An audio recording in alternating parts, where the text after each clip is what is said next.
This is Blue Sky Ranger Steve Ettinger, and you're watching the Intellivision Show.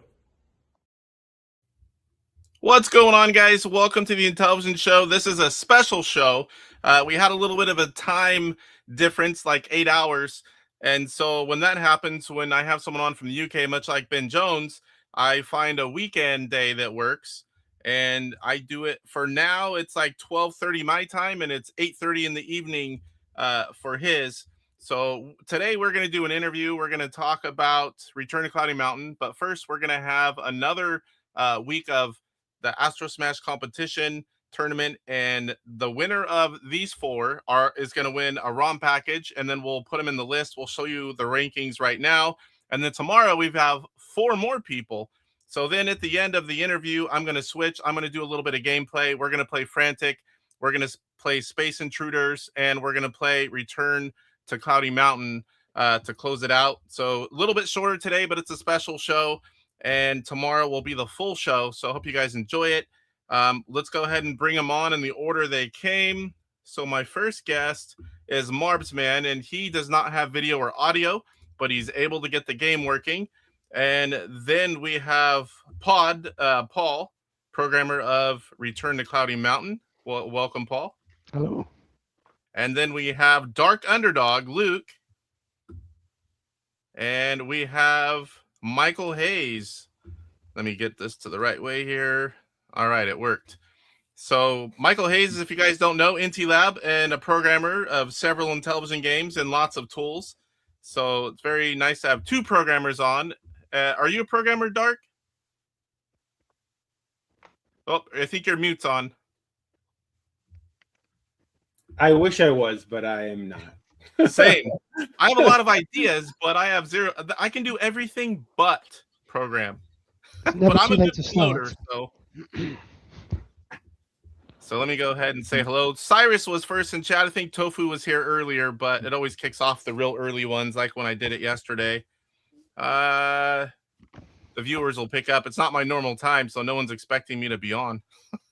Code from Georgia's here. Welcome. Guppy Czar. Salvatore's here. Of course, Dark is here. Thumper Squid. And Dale, DK Astro Smasher. So, is everyone ready? Well, first, we're going to show, this is the current standings. We got Cyrus out front with 34. And he had 27 chips left. Everyone's been on level 4 by the end of it. That's 20,000. And we've got 7 people because Poe had technical difficulties. So for tomorrow's show, I'll add you 4 in. And then the winner today is going to go pick a ROM package of their choice. And then at the end, the top 4 overall will come back and compete for the final. And that will be a complete in box game, homebrew for Intellivision. So there are the scores you guys are going to be competing with. And everyone's ready. It's going to be a 10-minute game. Dark, go ahead and hit disc and enter in. Everyone have 10 and be ready to go. Don't hit enter yet. All right. So I'm going to do 3, 2, 1, and I'm going to say go, and then just hit enter. And then once you're done, don't hit any buttons so we can see everyone's score at the same time. All right, guys, we're going to go in 3, 2, 1, play. Hit enter, Marbsman. There we go. We got Marbsman, YouTuber and retro gaming channels for him. We got Paul Denning. He is the programmer for the upcoming Return to Cloudy Mountain. Dark Underdog, you guys should all know who he is. And Michael Hayes, Intelab, programmer and long-time Intellivision enthusiast. I can't see a score. Off a little bit. I can't see a score.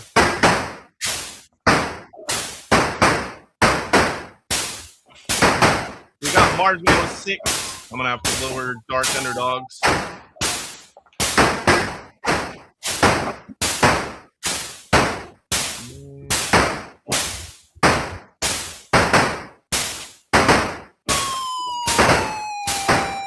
Even so far, Pod and Michael are on to level 2, and Marbsman and Dark Underdog are right there. There goes Dark Underdog.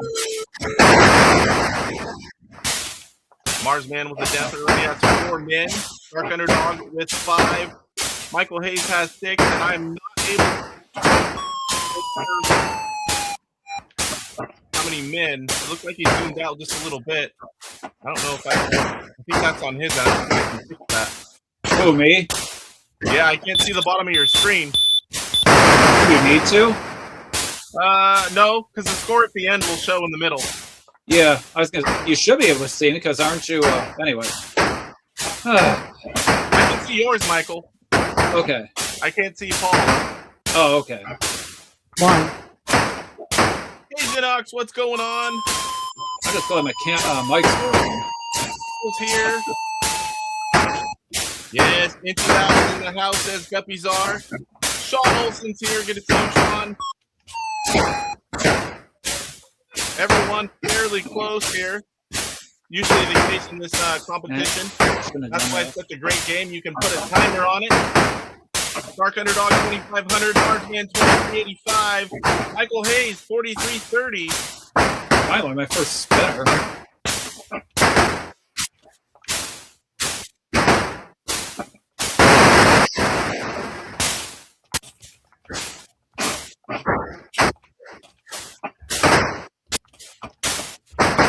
Again, the top spot is Cyrus, Super Megagraph 64. Let's see if anyone can compete with that score. That score.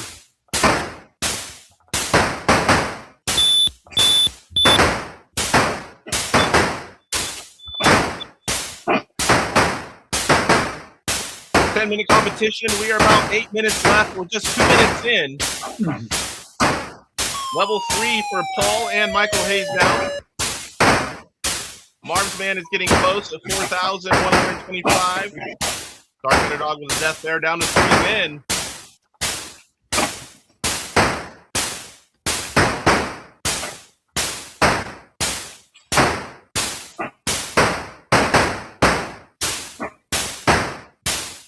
$5,000 is going to get you level 3. $20,000 will get you to level 4. No one's made it past level 4. I think that's 50,000 to the gray. Pierre's here. What's going on, Pierre?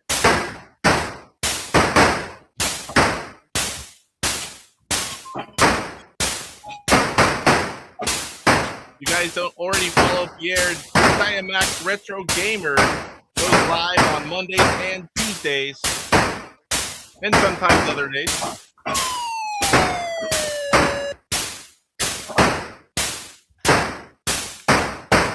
Underdog needing to be careful here. Just 2 men. Marsman now moved on to level 3.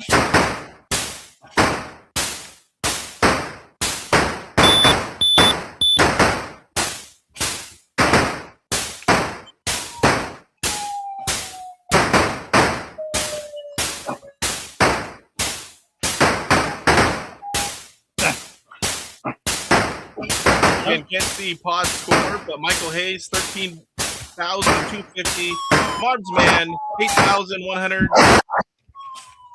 and Dark Underdog at 4,400, almost hitting level 3. He needs to build up a few men. Be careful here. He's gaining now. He's got 3 men.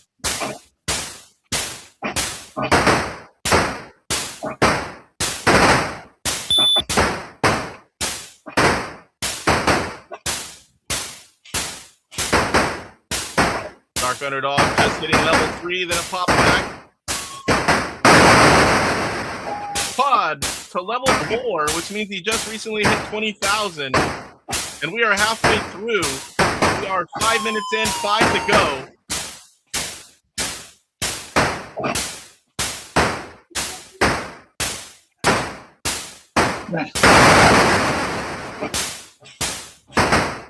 Dark Underdog getting another man. He's up to 5 free or spare men now. Marksman with 7. Michael Hayes 16. Johnny's here. Come on, Johnny. No, this is a special live stream, Johnny. We got a programmer interview, and he lives in the UK, so 1 in the morning doesn't work on Mondays for him.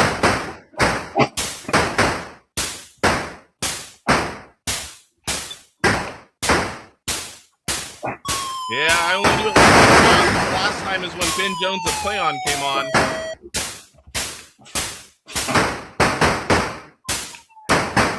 Oh, 4 minutes to go, 6 minutes in, 4 to go. Quad out front. I can't see his score, but he is in level 4, which means he's above 20,000. We got Michael Hayes in the 2 with 19,550. Marsman in the 3, 7 free men and 12,000 points. Dark Underdog with 71,65 and 4 men. Oh, he's trapped in the corner there.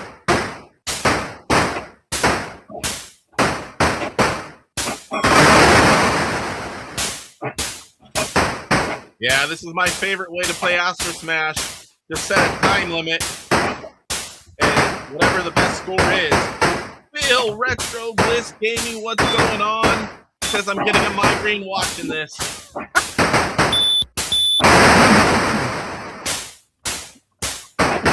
Michael Hayes now into that level 4 with 3 minutes to go. Can't quite tell the lead that Pod has, but it is quite a few thousand. that's 40,000 for me there. I can't see what's going on. Cyrus! He's going live in about 14 minutes. Pretty sure nothing beats Cyrus gameplay and chat. He's an expert of so many things, even though he doesn't claim it.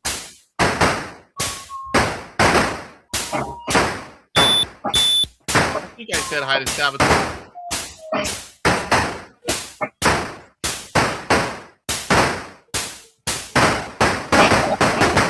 Oh, Dark Underdog down to 4 men. He wasn't. Be careful. Down to 3. Michael Hayes with 20 spare men.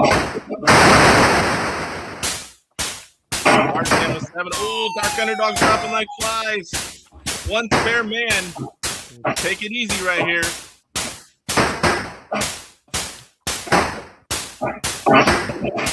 minutes. Dark Underdog on his last man.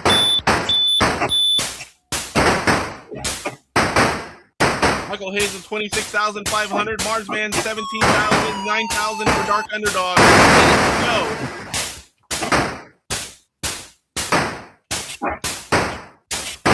Rome's here. What's going on, Rome? Oh, Dark Underdog. 95-20. Just hold that screen so we can see them all at the end. Once we hit 1 minute, it'll show 60 seconds. Marsman with a death there. Still has 6 men. That's it. Last minute. Yeah, 60 seconds to go, guys. We're in the last minute. Final stretch. Michael Hayes is up there over 30,000. 34,000 currently overall. And look at this. Pod is in gray. That is 50,000. Woo-wee! That is a first-time level 5. Obsidian Contraption, what's going on? Piggy Jerome, hit the like. 25 seconds. After the tournament, we're going to go into an interview with Return to Cloudy Mountain with Pod. 15 seconds, 15 seconds. Marsman almost to level 4 here. Can he make it before it ends? Oh, he made it! 2-1. All right, hold it right there. So we have 60,110 annihilated. First place is Pod. Then we have second place, Michael Hayes, 31,730. And we have Marsman with 21,120 in third. And Dark Underdog, 9,220. Yeah, you don't really need to say my score. That is awesome, Pod. 60,000. We haven't seen a score like that. It is peak score that we count. So if that's what anyone's wondering. So we have a new leader overall. Awesome. That's nearly double everyone else. I think mine, and I didn't even play live. I think mine was 36. Pose here. Driving the big MP and I'm listening. All right. If anyone has a camera to switch back to, feel free. we'll just talk a quick second here, and then I'm going to move on to the interview. So I know Marsman, I don't know if he can switch over, but thank you all for playing, and that was awesome. Great score, Pod. If anyone has a channel or anything they want to, talk about, you can do that real quick before we move to the interview. With. Go ahead, Michael. Oh, well, I do my Twitch streams now on Sunday evenings, so I'll be going live probably in a couple hours. Awesome. I'll put it in the chat. And if you have Amazon Prime, you get a free membership to Twitch. Yes, subscribe. So if you don't already use it, you should definitely go give that free membership to Michael Hayes. It helps him out. Doesn't cost you a thing. That's what I do with my free one every month. And you have to renew it every month because whenever you pick one, a month later it goes away and you have to do it again. So anyone else? I don't think anyone else does YouTube, right? All right. Well, I'll update those scores, and we will have 4 more players on tomorrow, and I will add them in. And so, Pod, you're the winner, so you're going to pick whatever ROM package you want from any publisher. If you need to know what's out there, let me know, and I'll get that bought and sent out to you. And thank you guys for coming on. I appreciate the time. Yeah, thank you. Oh, no, thank you. It was fun. Thank you. All right, you stay, Pod. I will. All right. We'll talk to you soon, Michael, and we need to have you on one of these days soon. All right, let me switch back over to this one now. All right. Very good score. Wow, I didn't think anyone, after I know I played and Cyrus and a few others, I didn't think anyone could get up that high. Well, that was very impressive.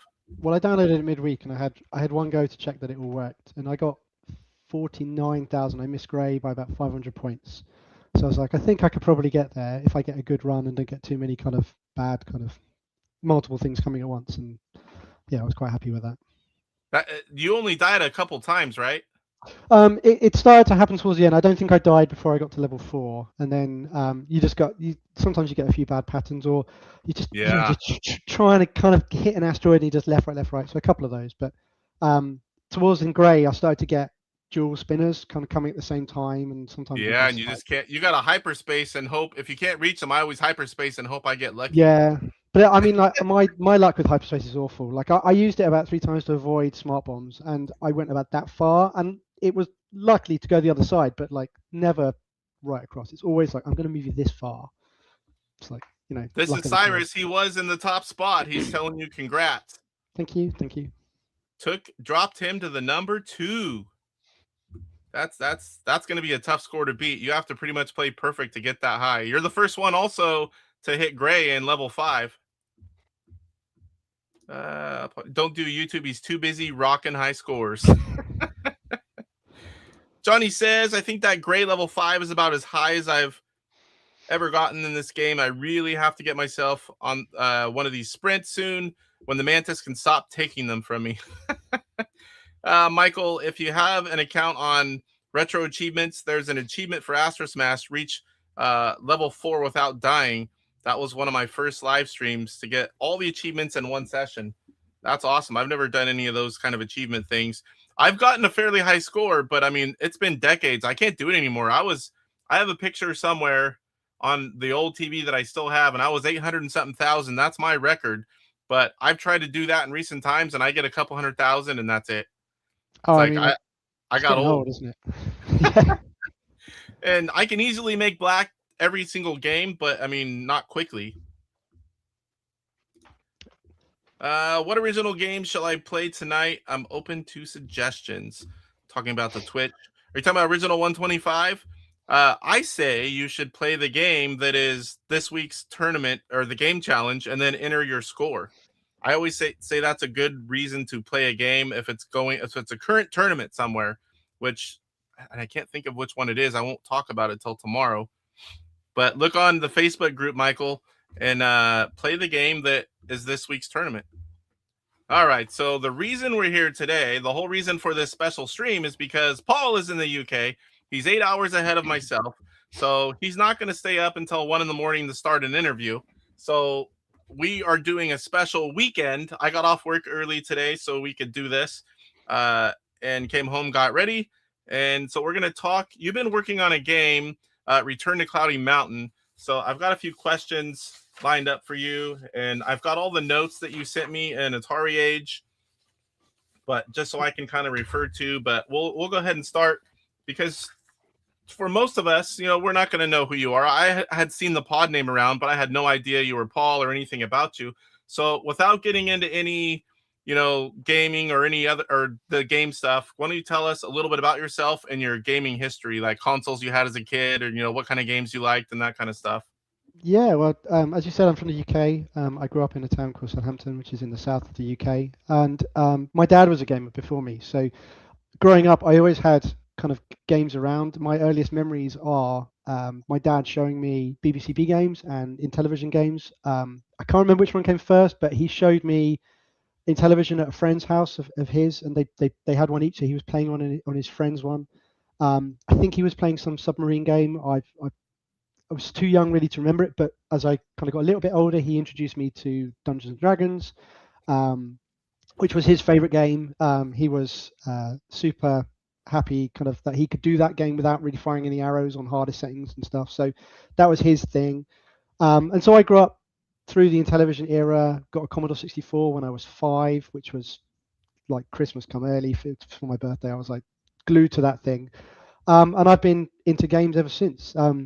I always knew that I wanted to do something in games. I wanted to play games for a living when I was a kid, which ironically you can do now. But when I was a kid, back then it was like, what? not a thing. So eventually it was drummed into me that wasn't a possibility. But I was good at maths, so I realized early on that I was probably going to become a programmer.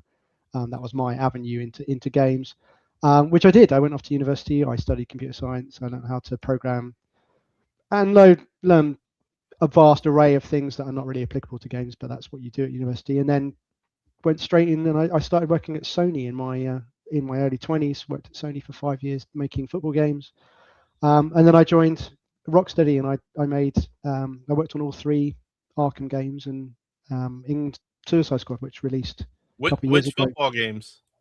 I worked on a game called This Is Football. I worked on iterations 2003 through to 2005, and I did a couple of PSB versions of that, which I'm super proud of. It's not really well known because it's not FIFA and it's not Pro Evolution Soccer, which were the 2 big ones. But if you were a Sony person, if you had a PlayStation, then if you had the next one down, it was our game. We used to sell about 1 million copies, which made us kind of third in the kind of sales list. I always have to remember, because for the rest of the world, when you say football, you mean soccer. I mean soccer, yes. But for Americans, when you say football, we're thinking, our football. But I had a feeling it was soccer. Yeah. And actually, our game in America, it was called World Tour Soccer because of that reason. In that, it wouldn't have translated. It would have been confusing. So yeah, if anybody in America did pick it up, it would have been called World Tour Soccer. Ah, nice. So when you first started programming, what got you into that, and how did that work out? Like, what were you doing, or when you first dove into programming for games?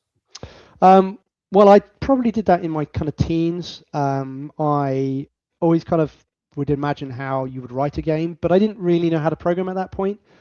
We'd written in, typed out listings that were in magazines for games and stuff, but didn't really understand what we were doing. So I didn't really have any knowledge, but I could write a little bit of BASIC that I'd learned at school. So I would write little kind of text-based kind of games like quizzes, and I tried to write a football manager, soccer manager game where you were buying and selling players. So nothing that needed any graphics, but it could just be done on basic logic. So I started to do that, but I've never, when I was younger, I was never really a kind of do things at home kind of guy. When I learned how to program and then I went off to university, everything was in college, in class, or at my job, and I never really did things at home. And it's only in kind of my later years, from kind of 30 onwards, where I was kind of like, oh, actually, I now have a bit more drive to kind of do things at home. So I've dabbled with, I wrote some pinball tables for various kind of build your own pinball table kind of applications. I've made a few watch apps. I've done a few bits and bobs here and there. One of my passions at the moment is I do code for joysticks. So there's a device called the GP2040, which is kind of build your own joystick at home, but a lot of Chinese manufacturers use it as a cheap alternative to a licensed kind of PlayStation, Sony or Microsoft kind of board.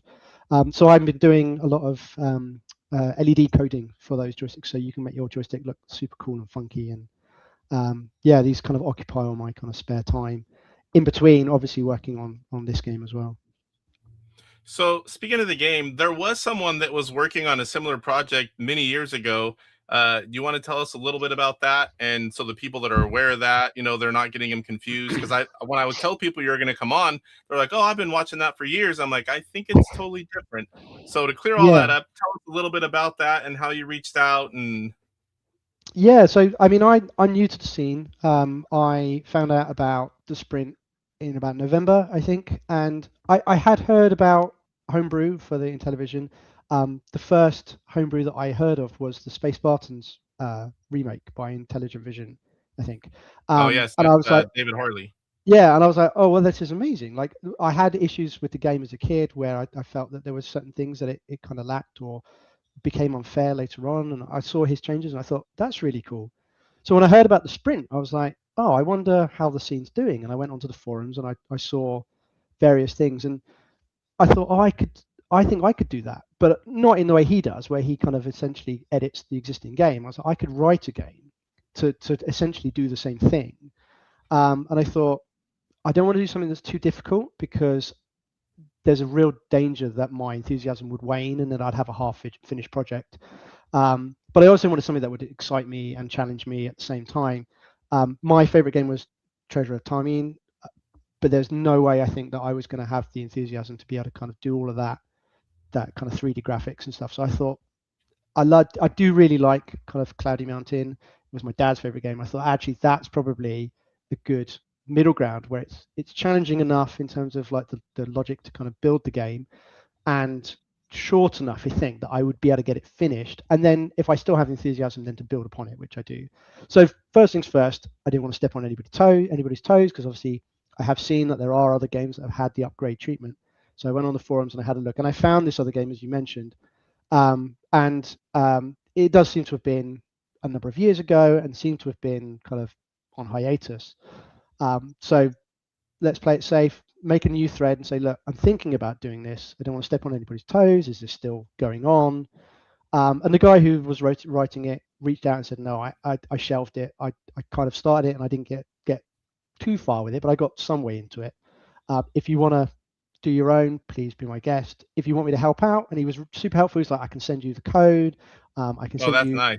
various other kind of like applications that he'd written to kind of allow, other things like, and not just him, like loads of people have been kind of going, oh, I've got this sprite manager, I've got this sound engine, would you like any of these things? And it's super, super friendly. I have really enjoyed writing it all myself, so I haven't taken them up on that, but like, it's super cool that they were all like, no, have whatever you want. And he sent me his demo. So one of the things he was trying to do was do a true sequel, and he wanted to have a HUD. So he had this demo where he had the screen scrolling by essentially changing the tiles every frame that allows the screen to scroll, but essentially he's not actually scrolling the screen. He's just giving the illusion of it scrolling. So I had a look at it and I thought it was cool. I was like, oh man, this is really clever what you're doing, but it's not the way I wanted to go.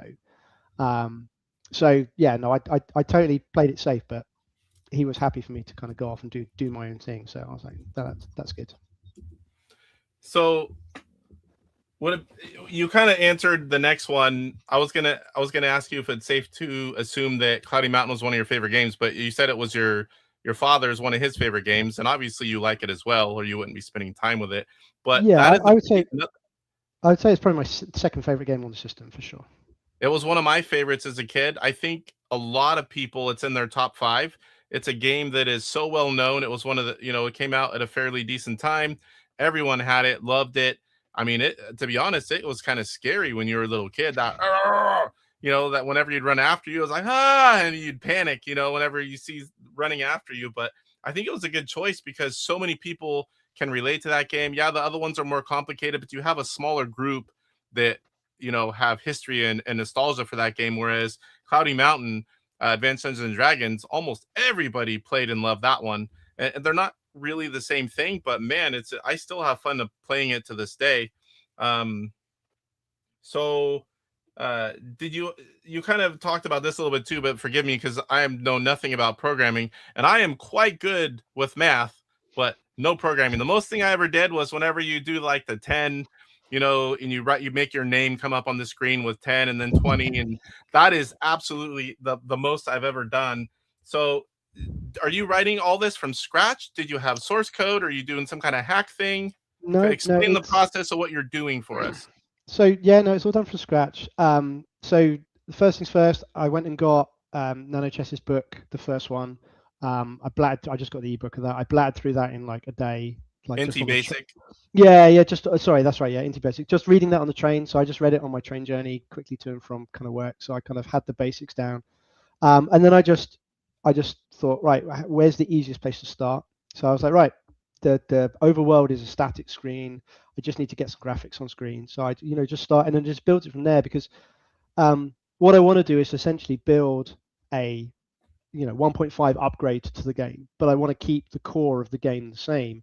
So in the same way that Tron Deadlier Discs does it, and that has kind of edited some of the elements of that game and changed the way the game plays, but keeps the core mechanic and keeps the core kind of feel of it. So when you pick it up, you know exactly what you're doing. That's exactly what I wanted to do here. And I felt that if I had tried to learn the ins and outs of kind of like actually poking in kind of memory and stuff, I'm probably going to hit some very hard limits very quickly, and it would probably take me a long time, and wouldn't necessarily be that enjoyable for me to kind of develop. So I definitely was like, I'll write this from scratch, because I say it's an interesting challenge to. When I started, one of the things I wanted to try and do was to try and stay within reasonable budget limits, to try and mimic what they would have had back in the day. Now, obviously, I've got a 2,000 kind of pound machine, and I've got access to loads of tools. I've got IntelliBasic, which didn't exist kind of back in the day. They would have written it all in kind of machine code or assembly. So I had various things to kind of help me, but I was like trying to keep it under that 6K limit that they had, trying to save memory wherever possible, and I got it pretty far, and I was really proud of how far I got it before I had to then kind of start going, okay, now I'm going to have to use different RAM segments. I have to go over the 10K limit, and then I was 12K, and it's like it just kept kind of snowballing. And so, are you using bank switching? Yeah. So at this point, ALP. So I'm using everything at this point. So I'm using the extended kind of memory. So I've got 8,000 more variables that I didn't have access to, because you get like 250-ish variables, which is not a huge amount. A lot of my code has variables which are very generic, and you have to reuse the same variable in multiple locations, like function variable 1, function variable 2, because you just can't have variables per function. With the 8,000, you probably could, and actually, if I wanted to go back and start from the beginning and essentially go back over old code and make it cleaner, I could, but it works, so I'm not going to touch it for now. But yes, I've got the extra memory, the acceleration for the multiplication division. I've got bank switching. That was essential because I put in music for the title screen, and the music alone was something like 25K for the music. So that alone kind of pushed me into kind of needing to have all these different segments, and the music is in one bank, and then actually music is in two banks. I have to switch halfway through the song in order to keep it going, and then I switch it out for the code once you actually come out of the title screen. So that was great. And then this week I put in save game support as well. So I now have nice. high scores for your best times. So I record how long you're taking over the whole game, and I print that out at the end and say how well you've done. And I have a new high score table that's accessible from the main title screen that gives you your best times for the 4 difficulty settings, but also over the 3 different modes that I've got in, which is normal mode, turbo mode, and super turbo mode. So you have 12 for scripts, and you haven't seen this because I only have this between me and Underdog and DZJ on our kind of test kind of Discord. I have now also recording how many lives you had left. So it doesn't affect whether or not it gets saved as a best time, but it is like these kind of cool little kind of things that essentially keeps it within the kind of 1.0 sphere, that the game is still the original game you remember. And then I'm going to kind of start now working on the kind of additions that would make it into a 1.5 kind of semi-sequel, as it were. Yeah, I mean, not that I know a lot, but I'm quite impressed that you've rewrote everything from scratch, because I was thinking, man, how do you get the source code? I mean, I don't know a lot about a lot of the things, but over the years and talking with different programmers and publishers and people that do music and graphics, and as like I pick up little bits of terminology, and I know about JLP and what it gives you and bank switching, but I mean I can't go into much details on any of it, but I kind of know what it means. But to do it from scratch on your first Intellivision game, I mean I think that's pretty impressive. So you've built the game from scratch. Why don't you tell us a little bit about what's changed already from like the original game and all the enhancements, and then after that we can go into things you plan to do. But what's already in there? So the game is essentially the original game complete, but there's a number of kind of essentially bug fixes and minor enhancements that are available because of the extra memory that I have, the extra ROM space, that allows me to fix some of the issues that they probably would have done if they had the extra kind of time and budget. They were probably pushing right on that 6K limit, and I'm already at 45 or something. So when you push against things like when you push against the wall, when you grind against the wall, the way I think they did it is essentially they do an anti-clockwise kind of can you move in this direction check. So if you push left into a wall, you go down, and if you push right into a wall, you go up. And the same for diagonals. If you push into a diagonal wall, you will typically go to the left first. The same is true of arrows when they bounce, that it tends to pick the left direction over a right direction if there's kind of essentially an option. And I think that's just the fact that in order to make all those choices, you'd need a lot more code in order to kind of go, can I do this or can I do this? So I fix that up so that we have correct arrow bouncing. Arrow bouncing also, the way that the Intellivision obviously draws tiles and they're all squares. If you have a diagonal line, then essentially what you've got is you've got a square and a square next to each other, and then you've got a square here. So what you end up with is you can fire an arrow and you can hit essentially the edge, the middle of a square, or if you hit between two squares, you essentially hit the point of the square that's inside the wall. If you do that in the original game, the arrow just disappears. It doesn't know how to handle that. Essentially, it kind of goes, well, I've hit the corner of a block. I don't know where to go. So I've handled all those cases now. So actually, if you hit the point of a wall, it will bounce back towards you, which you wouldn't have done before. I've fixed glitches to do with the way that they would preload the graphics at the time when you come into the dungeon. And so what you would often see, and Treasure of Timing does this, is a really bad offender for this, but you would see things flicker. So you can actually see like a dragon behind a wall before you're meant to be able to see him, because he's loading in essentially, and it's flicking the ROM, probably because there was a sprite there before, and they're just doing things out of order. Again, probably a saving in terms of like trying to keep the code size down. So I fixed it with things like that.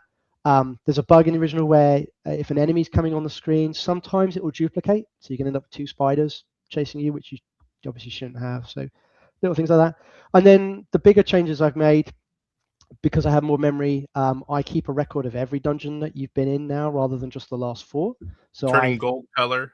They turn gold because that's a spare color that I had. So now it will show you where you've been, which changes the gameplay slightly. It means you can't go back and you can't farm gray arrows, like gray mountains for arrows that you. So you can't go backwards. Once they're gold, you can't enter. That's right. So you have to be a little bit more sparing with your arrows, but it was not a huge change, because really you can go into all these different kind of dungeons anyway and pick up arrows if you're playing it safe. So that's not a huge, but I think it's a nice change to say, like, this is where you have been, and there's no reason why they would repopulate.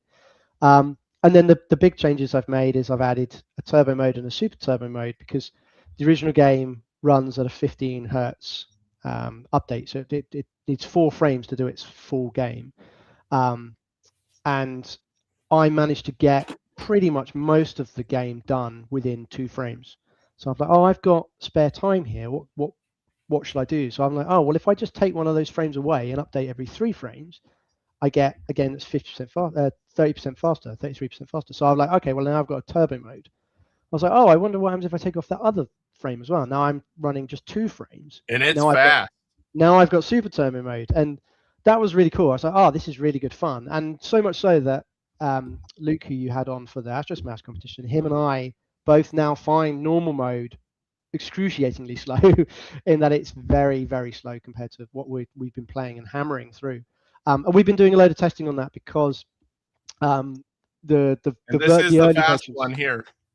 It's very, very quick, and the early versions I had of this that I was showing off on the forums, it was working in the general sense, but there would be situations where the game would have glitches where it was not quite inside 2 frames. So I spent a lot of time over the last couple of weeks essentially optimizing and rewriting algorithms to kind of try and essentially get the time that it takes to do things down, or essentially using tricks where I push things, I kind of fake update things, or I kind of do half the work knowing that I can do more work later, to get this to run within 2 frames. And it doesn't quite do it. If you get 5 enemies on screen and then you move the screen over, there's a 1 frame glitch which you can't see but is happening behind the scenes just ever so slightly. So if you were to slow it right down, you'd see that there would be a little tiny bit of a stutter, but you pretty much can't see it. So it's a fair trade-off to keep that mode, because I think it's a lot of fun.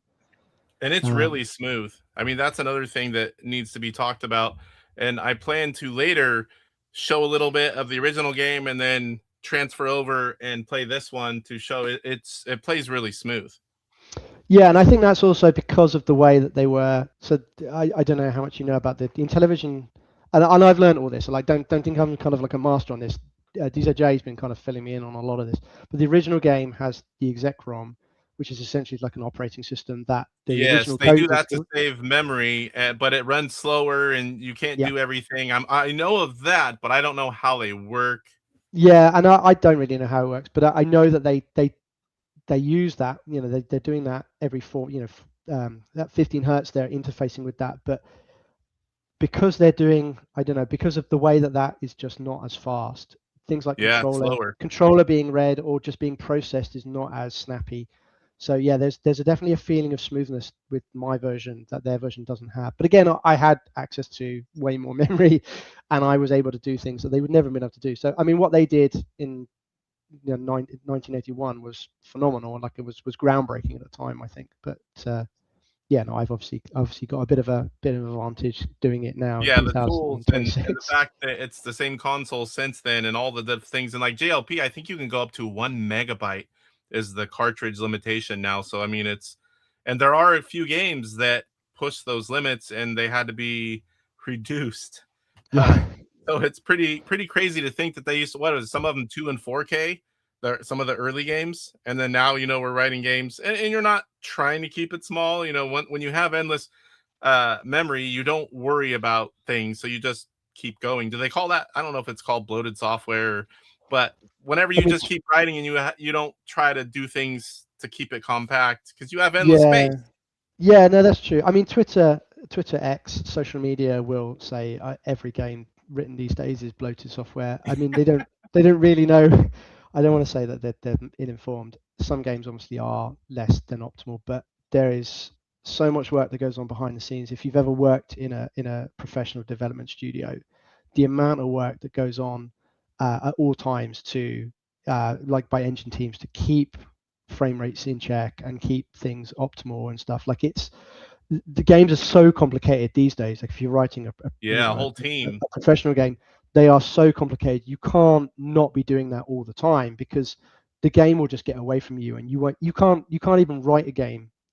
As a developer, it will be impossible for you to actually develop the game if it runs away like that. So, yeah, no, it does get called, games get called bloated a lot and unoptimized and all this other stuff. But man, like even these days with what's essentially infinite memory compared to what we were working with back then.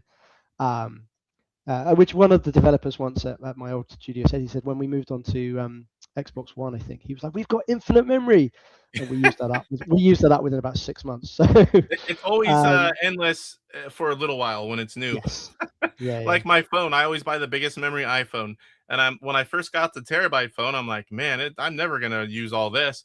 But then when you start with the new when you get a new phone every year, maybe even every 2 years, and you start with what you already had and you just keep adding, pretty soon you're pushing everything.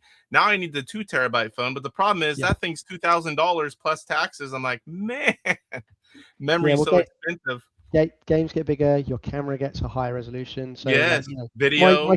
My kids, they blat the iPad and my phone with videos, and they use up all the storage space, taking videos of them basically faking, pretending to be influencers and things like that. So my phone's just chock full of all these little tiny kind of 30-second videos from my kids kind of pretending. Those are cool memories though someday. Oh yeah, for sure. Oh yeah, I offload them onto my computer and I save them, and then now I need a new external hard drive because that's now full of influencer videos instead. So maybe I've never asked this from the programmers, but something, because obviously a lot of us that are watching aren't programmers and don't understand such things. So when you're making something from scratch, and do you play a bunch of the original game and see how things interact and what they do, and then you go write it, and then you go back and forth to try to get it to be the same? How do you get things to write a whole game to where they're the same or close to the same as the original?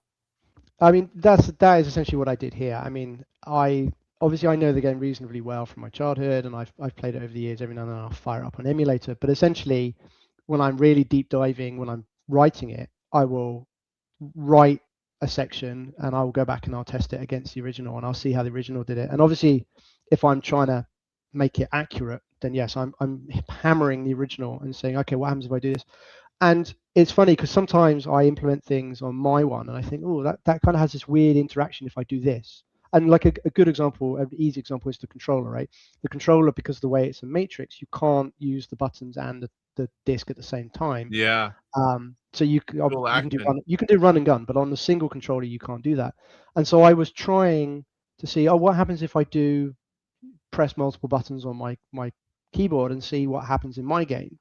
And it creates certain effects, and then I'm like, I wonder what it does in the original, and then I go and load the original, and the original has the exact same response. And that's kind of to be expected, but also it means that I have probably implemented it the same way that they had, and that's kind of cool to know. And so there's a lot of cases where I'm like, okay, does mine do exactly what theirs does? And I say when I described the grinding against walls, or when I'm shooting arrows, I'm like, playing the game over and over again and trying to shoot different squares and seeing what their game does and say, okay, theirs doesn't handle this, theirs does handle this. This is how they handle it. How far does the arrow go? How many times can it bounce? And I kind of write it all down, and then I go into mine and then I kind of implement it in the same way, test it, see if it does kind of do the same thing.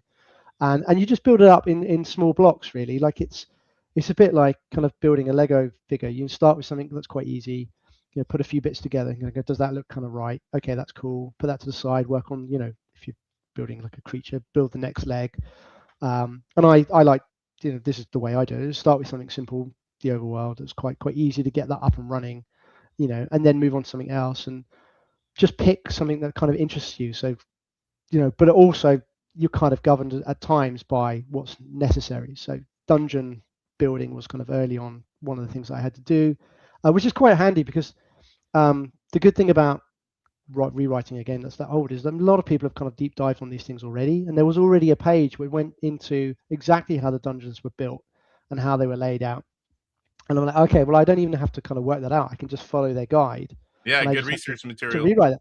So that's perfect. And as it turns out, I slightly misread something that they had. It was only last week that I fixed that, where I was building the dungeon wrong, and that was only because I was deep diving a bug that Luke had found, where he was like, I've got this problem where I think he was trying to shoot an enemy round a corner that was in the dark, and he was missing. And so I was like, I wonder how the original game has that. My theory is that my enemies were moving out the way before the arrow got to them because he was on hero mode. So I loaded up the original. I couldn't replicate the scenario. I couldn't get the two specific dungeons to come next to each other, and I'm like, why is that not happening? And then it was only then when I kind of then looked at the guide and I looked at what the original game was doing and looked at what my game was doing. And my game's not building the dungeons in the same way that theirs is, even though I thought all these months I thought it was. It turns out I'd made a mistake, fixed that, and now my dungeons do replicate kind of the original dungeons exactly. So okay, that's kind of cool. So another thing I've learned, I've been not working with like programming, but working with you saw him at the beginning, Blue Sky Ranger, Steve Ettinger. He did a lot of the original Intellivision games, including one of my favorites, Chip Shot. Well, he's working on another Chip Shot game, and I'm an ideas guy. He bounces things off me. I say, hey, let's try this. I'm the game tester. Like, he'll tell me about stuff that happens. So how often for you does it happen where you add a new thing or implement something, and then it like messes something up and you have to go back and fix, something else? Yeah, I mean, in my day-to-day job, that happens a lot because of the complexity and lots of people interacting. But it happens a bit. Like I put in like when I do things for Super Turbo, like I'm trying to optimize then sometimes I would send it off to Luke and go, try this. I think I've got this nailed. Then he's like, oh, I found this other thing, and I'm like, no, yeah, I caused that by doing this. Like I thought that I was, covering all my bases. I forgot an edge case and things. So that does happen, but luckily, I'd say again, these games are small enough that they're not as bad as it would be on a kind of major title that I would do day to day. So usually he points out something and I've got it fixed within 30 minutes, an hour or something, and then I chuck him another version and he'll kind of test that for me. Yep. But I mean, like the cool thing is that not just Luke, everybody on the forum has been obviously following my progress, and they've been kicking back their own ideas of what they thought might be cool. And I've been writing down like some of their ideas. I'm like, oh, okay, that's a really cool idea. I'll take that. If you're okay with it, I'll put that in. So I've got a big list of things that people have just suggested, like, oh, it would be cool if they did this. And some of them I'll take and some of them don't. I have my own ideas for which direction I think the game should go in, and also which ideas I think are workable within the time frame I'm kind of aiming for to get this finished. I can't spend forever on it. And there'll come a point where my enthusiasm will start to wane, where I need to kind of say, oh, okay, there are other projects that need my kind of time now. So I think I've roughly got about 4 months of enthusiasm left. So I'm like, okay, what can I get done in the next 4 months? Finished, I hope. Well, it's taken me 4 months roughly, maybe 5 months. If you take a month for optimization, it took me 4 months to get it to roughly a 1.0 edition.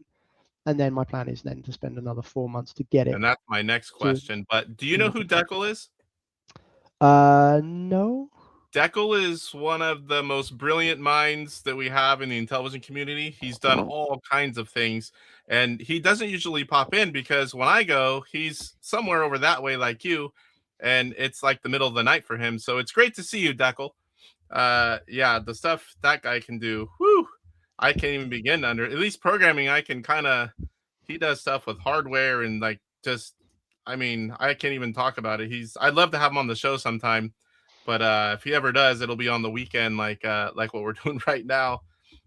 So that was the next question I wanted to get into was what are I don't know if you are wanting to talk about it yet, but what are the future plans of what you want to implement in the game for the 1.5 version? Like some of the cool features. Yeah, so there's certain things that I'll kind of like give a vague idea of, because obviously one of the things that I don't want to do is to spoil a game for everybody, because I've been quite up to this point. I've been very open about it. Like, this is what I've done, and showing lots of videos and lots of screenshots. But I also don't want to kind of people to get bored of it before it comes out. So I have kind of said from this point onwards, my updates will be a bit more kind of like textual in nature, and it will be much more kind of, I've added a monster, or I've added a feature. You'll have to wait and see kind of things. But I'll keep people ticking over to know that it's still being developed. But my plans are kind of, I've got some ideas for new monsters. Some new items. One of the things that I mentioned on the forums already is that I want to essentially give you more things to collect that are for the dungeon phase. So at the moment, all the items you collect are to give you overworld traversal abilities, to allow you to go over rivers, the forests, and through the gate. But there's nothing that influences the actual core gameplay at all. So I want to put in a few items, and so I had this idea of a new dungeon type where you would essentially find power-ups for your character that would be permanent for the game. And I've discussed the idea of essentially taking away the idea that you can bounce arrows from the beginning of the game and giving that as an upgrade that you'd pick up. And maybe there'd be an element of armor, which would give you a little bit more protection. Maybe you can pick up an extra man. And I've got a kind of sheet of ideas of things that I could potentially implement that I've kind of, we'll tackle at some point. New monsters, I've got some ideas for new monsters. Someone had this brilliant idea. I won't go into it because I don't want to spoil it, but someone on a forum or a YouTube video, I think, had this cool idea. And I was like, I think that's brilliant. Is it okay if I steal that? And they were like, yeah, that's fine. So I've got some really cool monster ideas that I want to kind of implement. And they will have different behaviors, because all the monsters in the game, they all do the same thing, right? They all just charge at you as fast as they can. Yeah. But I've got a few ideas of how I can essentially not drastically change the game, but maybe I can slightly tweak that so there are a few things that do slightly different things. And then I want to add some variation to the flow of the game. So at the moment you have 4 maps, they're 4 overworld maps, and you just go from left to right. And I've got some ideas of how I might kind of essentially make that more interesting, and not just some more variations, like some actual kind of other things that will go in there. I don't want to go too much into that because I think that'd be a cool kind of stuff to see for the first time when you play it. I want to add some more lore and some story mode, and I've gone back and forth on this. I don't want to slow the pace of the game down. It's really cool that you can just get in and go. Yes. But I do want to have a little bit of kind of exposition setup, like lore setup, and I want to have a little bit of a kind of outro, kind of you've won, kind of rather than just dumping you back on the overworld with the crown underneath you. I wanted to kind of go, okay, I could put in a little bit more effort here. I'm not an artist, so I don't know how well that will come across, and I do want to try and do all of this myself, but at the same time, there may be some elements towards the end where I'm like, okay, I've given it a good stab, and maybe I'll see if anybody else wants to get involved at that point. But I definitely will block it out with my own kind of stuff to start with. So I've got ideas for bits and pieces like that. But as I say, I don't know whether I'll make those optional. So like the intro might be a play once thing, but I might record that in a bit of save state to say you've seen it, so it doesn't show it to you again. But you can potentially press a key on the title screen to go reset it and go watch it again if you wanted to, or maybe there'll be an option screen where you can say I want to see this or I don't want to see this, so people like speedrunners can go, actually I don't want any of that, I just want to see if I can beat my best times and I don't want to have to keep running through that. So I've got some cool stuff that I'm kind of thinking about, but it all comes down to time really, like will I have enough time to implement all these things. But I've got like a priority list of things. I think that this is one of the cool things I really want to do, and then these are my next kind of coolest things, and then these things at the bottom are like, these are kind of stretch goals. If I start with the highest priority list, so you're going to start with the stuff you think is the best to put in, and then however much time you can get them all, however many you can get in. Yeah, so there's a few. I was going to say there's a few things that kind of are more technical challenging as well. So even though they might be kind of really cool in terms of priority, in terms of that this would be great if it was in, the challenge in order to get that in might mean that it might slip down because it's like, oh, I have to rewrite the animation system for that, or I have to redo this, or I'm going to have to break something, in order to get that to work. So we'll wait and see, but I definitely have a kind of a rough idea of how I will tackle it. I forgot to mention, but there is a chat poll, and it was a simple one. I put in, are you excited about Return to Cloudy Mountain? And 32 votes so far, 84% said yes. So right. I know that's going to be a high number. I knew whenever I put it in there because so many people love Cloudy Mountain. So, I mean, yeah. So if you haven't voted in the poll, definitely give it a yes or a no, depending on your taste. But I mean, I know I'm excited because one of my top 5 favorite games, and to see it made better and to add elements is just, it's really cool. I mean, no one's done this one yet. A lot of games have got some treatment and been redone, and usually it works out really, really well. And I myself am excited for this one. And I know a lot of people are going to be as well. So what is the end game plan for this, if that's something you can talk about? Like, are you just going to release a ROM? Are you going to sell a ROM? Or do you want to see it complete in box? Like, what is your plan?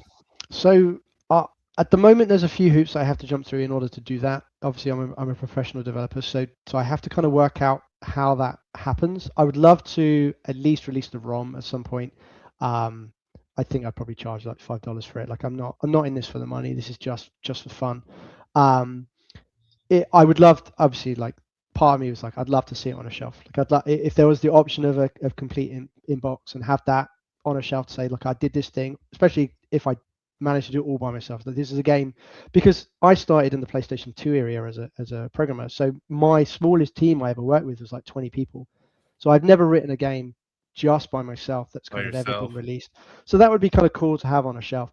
But there's obstacles to kind of get through first. I'm hopeful that they'll be resolved and stuff, and we'll find out a way to get that done.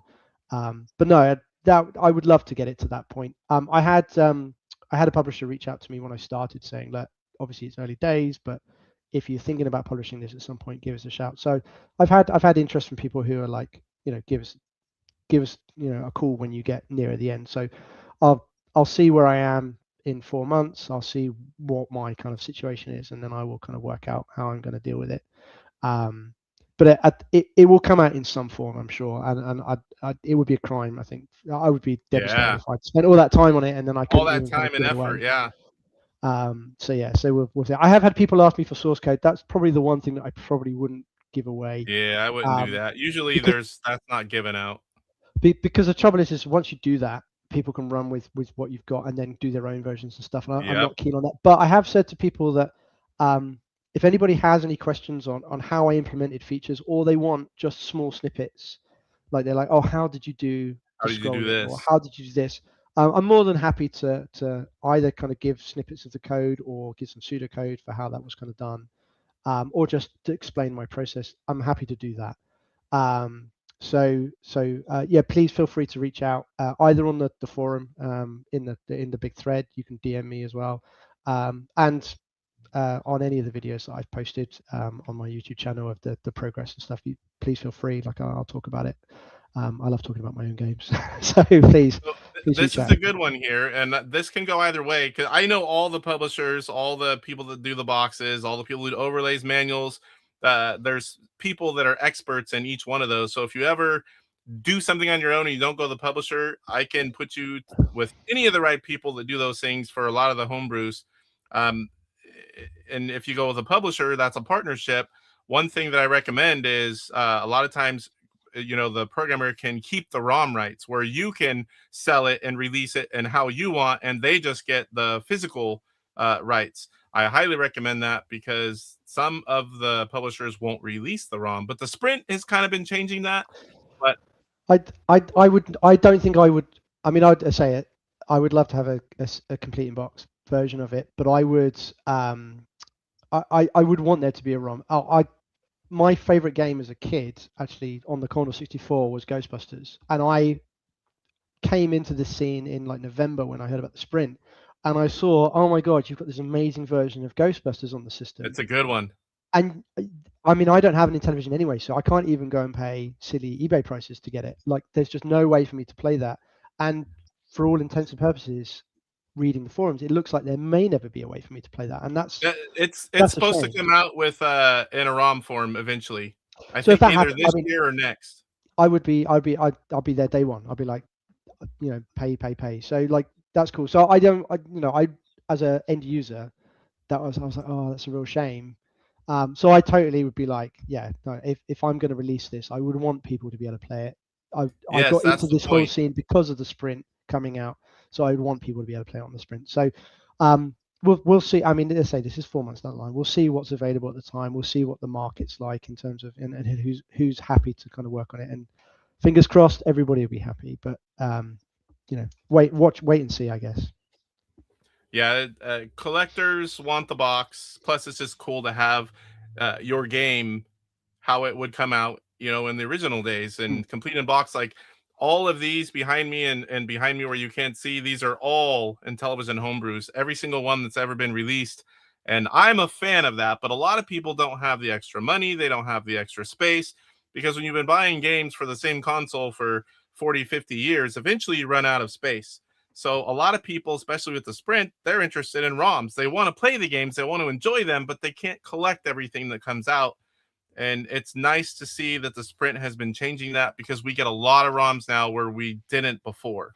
And, it's great to see, especially like you said, when you create something, and just like me, when I make a video, I don't create it and spend all this time so nobody watches it.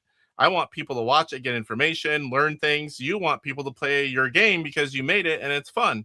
And it's nice whenever people can play however they want. If you want to play a ROM, get a ROM play on your Sprint or your LTO or your backbit. If you want to get the complete in box and play an original hardware with the original CRT, you can do that as well. It's just nice that everyone can have the opportunity to play it the way they want to. Yeah, absolutely. Let me see if I think I've got everything. And when you release the ROM, I'm assuming you know about like Sprint Game Manager and like the Sprint packages and how everything has to be sized the same. And I've helped a lot of publishers or programmers early on with the ROMs, creating those packages. It's not too hard with the Sprint Game Manager. At first, I was doing it by hand in Photoshop, but that is the best way to release a ROM these days because so many people are playing on the Sprint, and you can just copy it over to your build. You can just plug in it, into USB and play it. But I highly recommend the Sprint packages. So my next question would be, after this, do you have any desire to someday again do another Intellivision game, or was this just I want to do this and put one out and I'm kind of done thing? I would say at the moment it's probably a one and done, just because the amount of time it takes and the other things that I have going on. Like I have 2 kids. I have my day-to-day job is kind of writing games as well. So I'm kind of one of the things that I found over the last 4 months is that my other hobbies have obviously kind of died off. Like my favorite game at the moment for the last 20 years has been Street Fighter, and I play Street Fighter 6 a lot. Oh yeah, I that's haven't my favorite played fighting game. I haven't played any Street Fighter hardly in the last couple of months. I mean, we're 3 years into the Street Fighter 6 life cycle, so there's a little bit of a kind of natural kind of drop off for that. But yeah, that's kind of gone by the by. My just keeping up with TV and other things, like, because I'm super hyped at the moment for Return to Cloudy Mountains. So I'm like, okay, I can do these things that I enjoy, or I can go write a new feature. So there will come a point where I'm like, I need to get that time. I want to get that time back. I want to catch up on my shows. I want to catch up on my games. I want to kind of Finding the right balance. Yeah, so there'll definitely be a gap. Whether I'll come back later and then I'll kind of develop another game.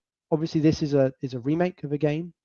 But if I was going to do this again, I would probably be like, I'll write something original at that point. I'm like, okay, I've done the remake kind of route. Let's try something kind of that's all my own kind of thought process and stuff. And I'd probably go that route instead. But we'll see. Like, who knows where I'll be in a year's time? Like it could be that life just doesn't give me the time I need, or then maybe it goes the other way. Maybe I suddenly find that actually, oh no, suddenly I've got a load of extra time.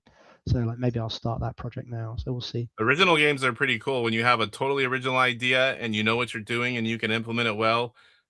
We like all these type of games, remakes, spiritual successors, but a really good original game, to me, that's like elevated. And a lot of us really like that. Like right now, we're playing Frantic. I don't know if you've seen that one. I have, yes. Yeah, that game is a lot of fun, and it's an original. Yeah, it has influences, but the game is original. It's easy to play.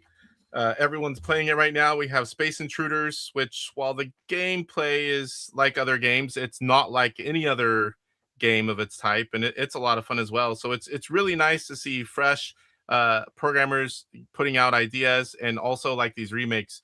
Some people they don't care for them as much, but man, I love them. Whenever you can take an original game like what you're doing, make it better, and then make it like a 1.5 or even a 2.0 version, and give us something that's already proven that everyone loves, and now we have a better way to play it. I love that.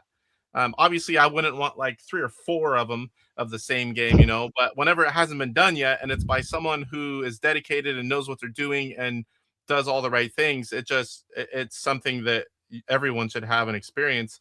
There are a few game types that just aren't my cup of tea, and I buy them and I collect them, but I don't really spend time playing them. I'll promote them, I'll talk about them, but I mean, nobody's going to build a game that it's not something they even like. You have to have a love to spend this kind of time and doing something. It's like me. It's like I only do YouTube for Intellivision.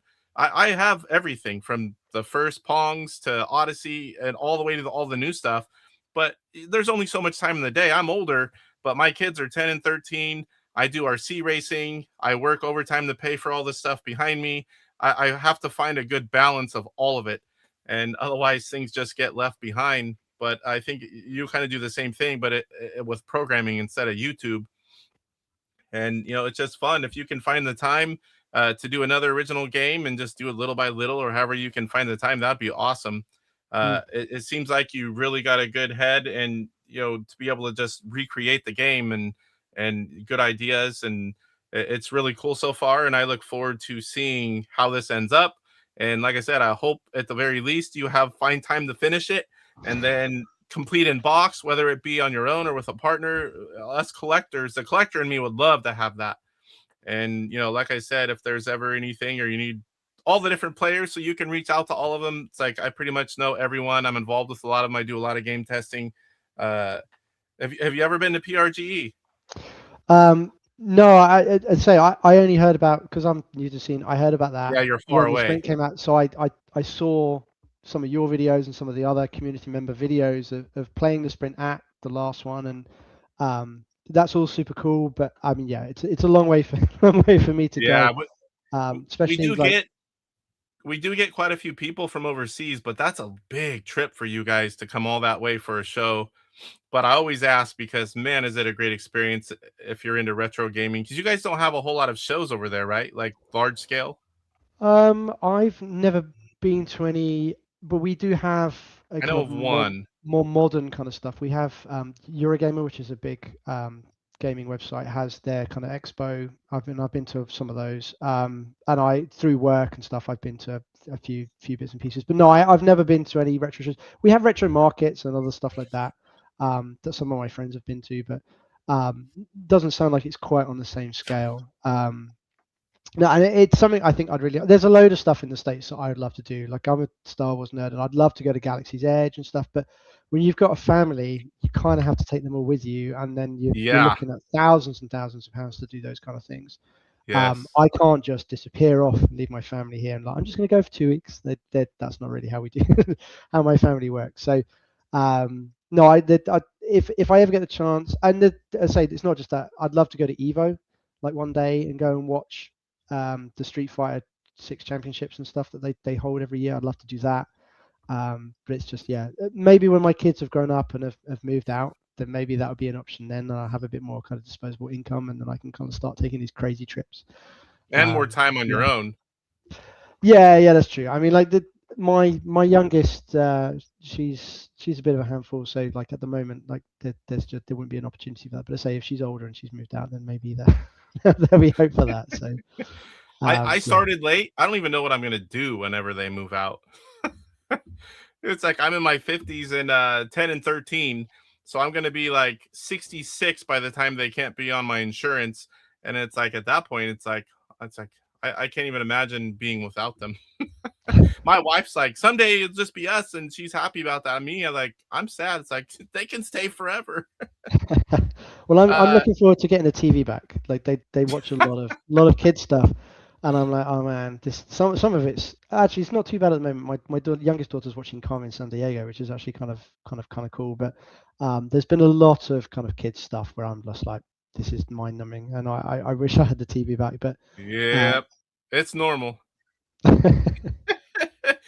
Dale, DK Astro Smasher, he says, Paul, whatever you do, I'm just glad that you're taking a game and making it better. Thank you for all the time you're putting into it.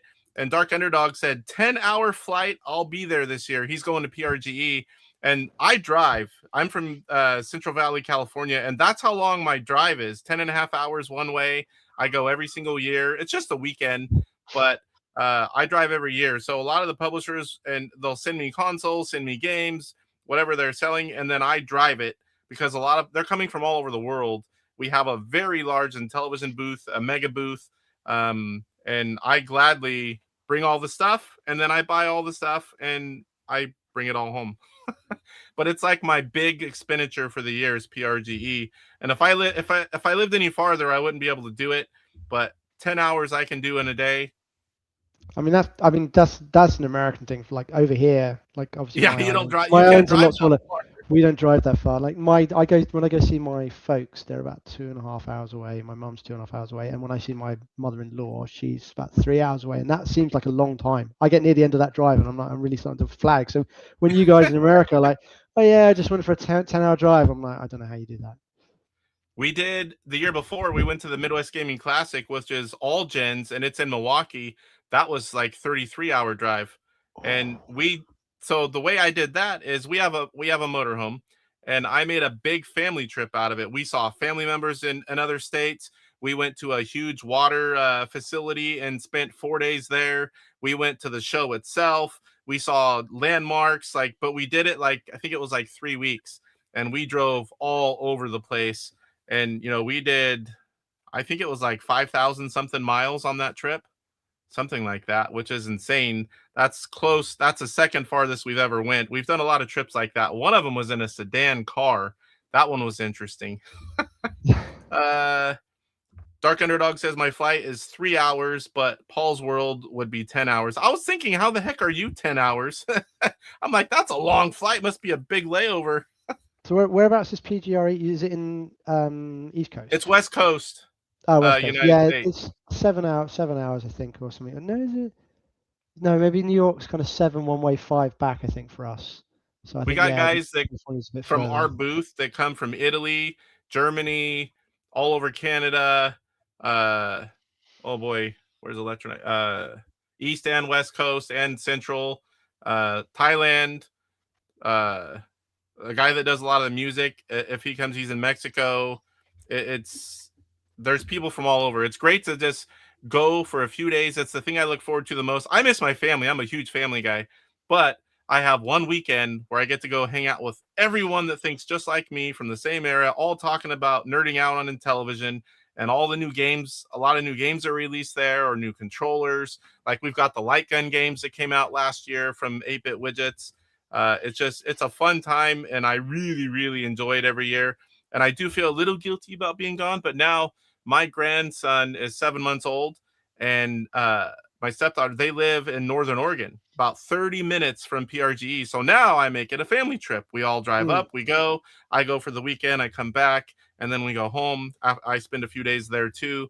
So now it's just it's how I plan it, and find a way to make everything work. Yeah. But Tim, yes, and some locals. There are a lot of cool locals up there. Tim is one. He was involved with the very first homebrew game, Fortress. He did the overlays.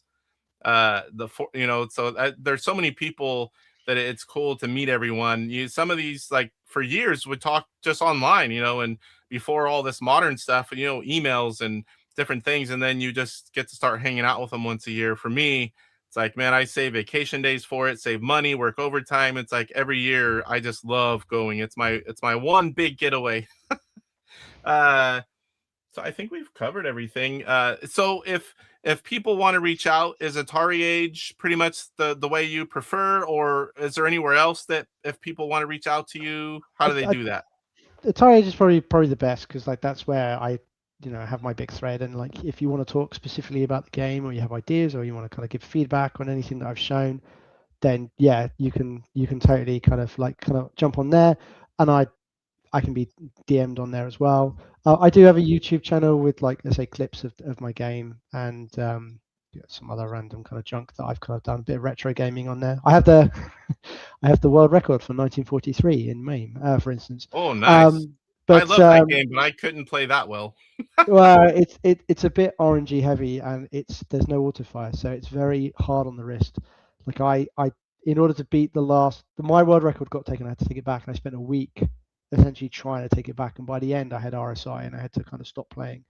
But I got it on the last attempt, and I was like, I'm done, because my wrist was it's so painful. Like what score range is that? Just out of curiosity. I can't remember now.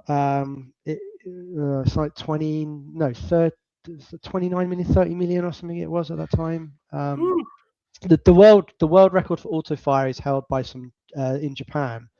And there's no video footage of that. They record theirs by referee and store them in magazines and stuff. So that's you are able to exploit the game by using auto fire, and so that score is way higher than my one. But as far as I'm aware, no one has a higher score without auto fire, and I have the high score on MARP and on Twin Galaxies for that. And I prefer video, because I want to see it. Like when you know how the game scores, like there's some in television, it's like you can't even get that score on that game. And there's so many hacks and people that can edit it, and you can Photoshop too. But I mean, like if you have a video and you're watching it and you can see how it's scoring, what they're doing, it's legit. Yeah, and Twin Galaxies has come under fire for various scores which were proved to be fake, and they had they had a lot of people who've been kicked off because it turned out there was kind of like a boys club and stuff, and scores were not being kind of verified correctly. And the first time I took that score, I had to essentially find an old version of the database, because at some point they'd copied the scores from one database to another, and they'd added an extra 0, and the score that was number 1 was essentially impossible, and I couldn't get them to take it down because it was referee verified in some random arcade in the States. And it's only because I found an older version of the database I was kind of go, oh no, look, here's the score without that 0. That's what happened. There's an extra 0. Yeah, so I was able to kind of get that score scratched off, but otherwise I don't know how I would have done that. And that was just a bit of luck, really. Just to clarify, this question came up, someone that missed part of it. you are using NT Basic, correct? Or were you just using it to learn? No, I am using IntelliVisic. Okay. I reckon about 95 to 98%, 97% is written in IntelliVisic. I have assembly where I required the extra speed, or IntelliVisic essentially wasn't being optimal enough. There's a couple of things IntelliVisic can't do, where you can't.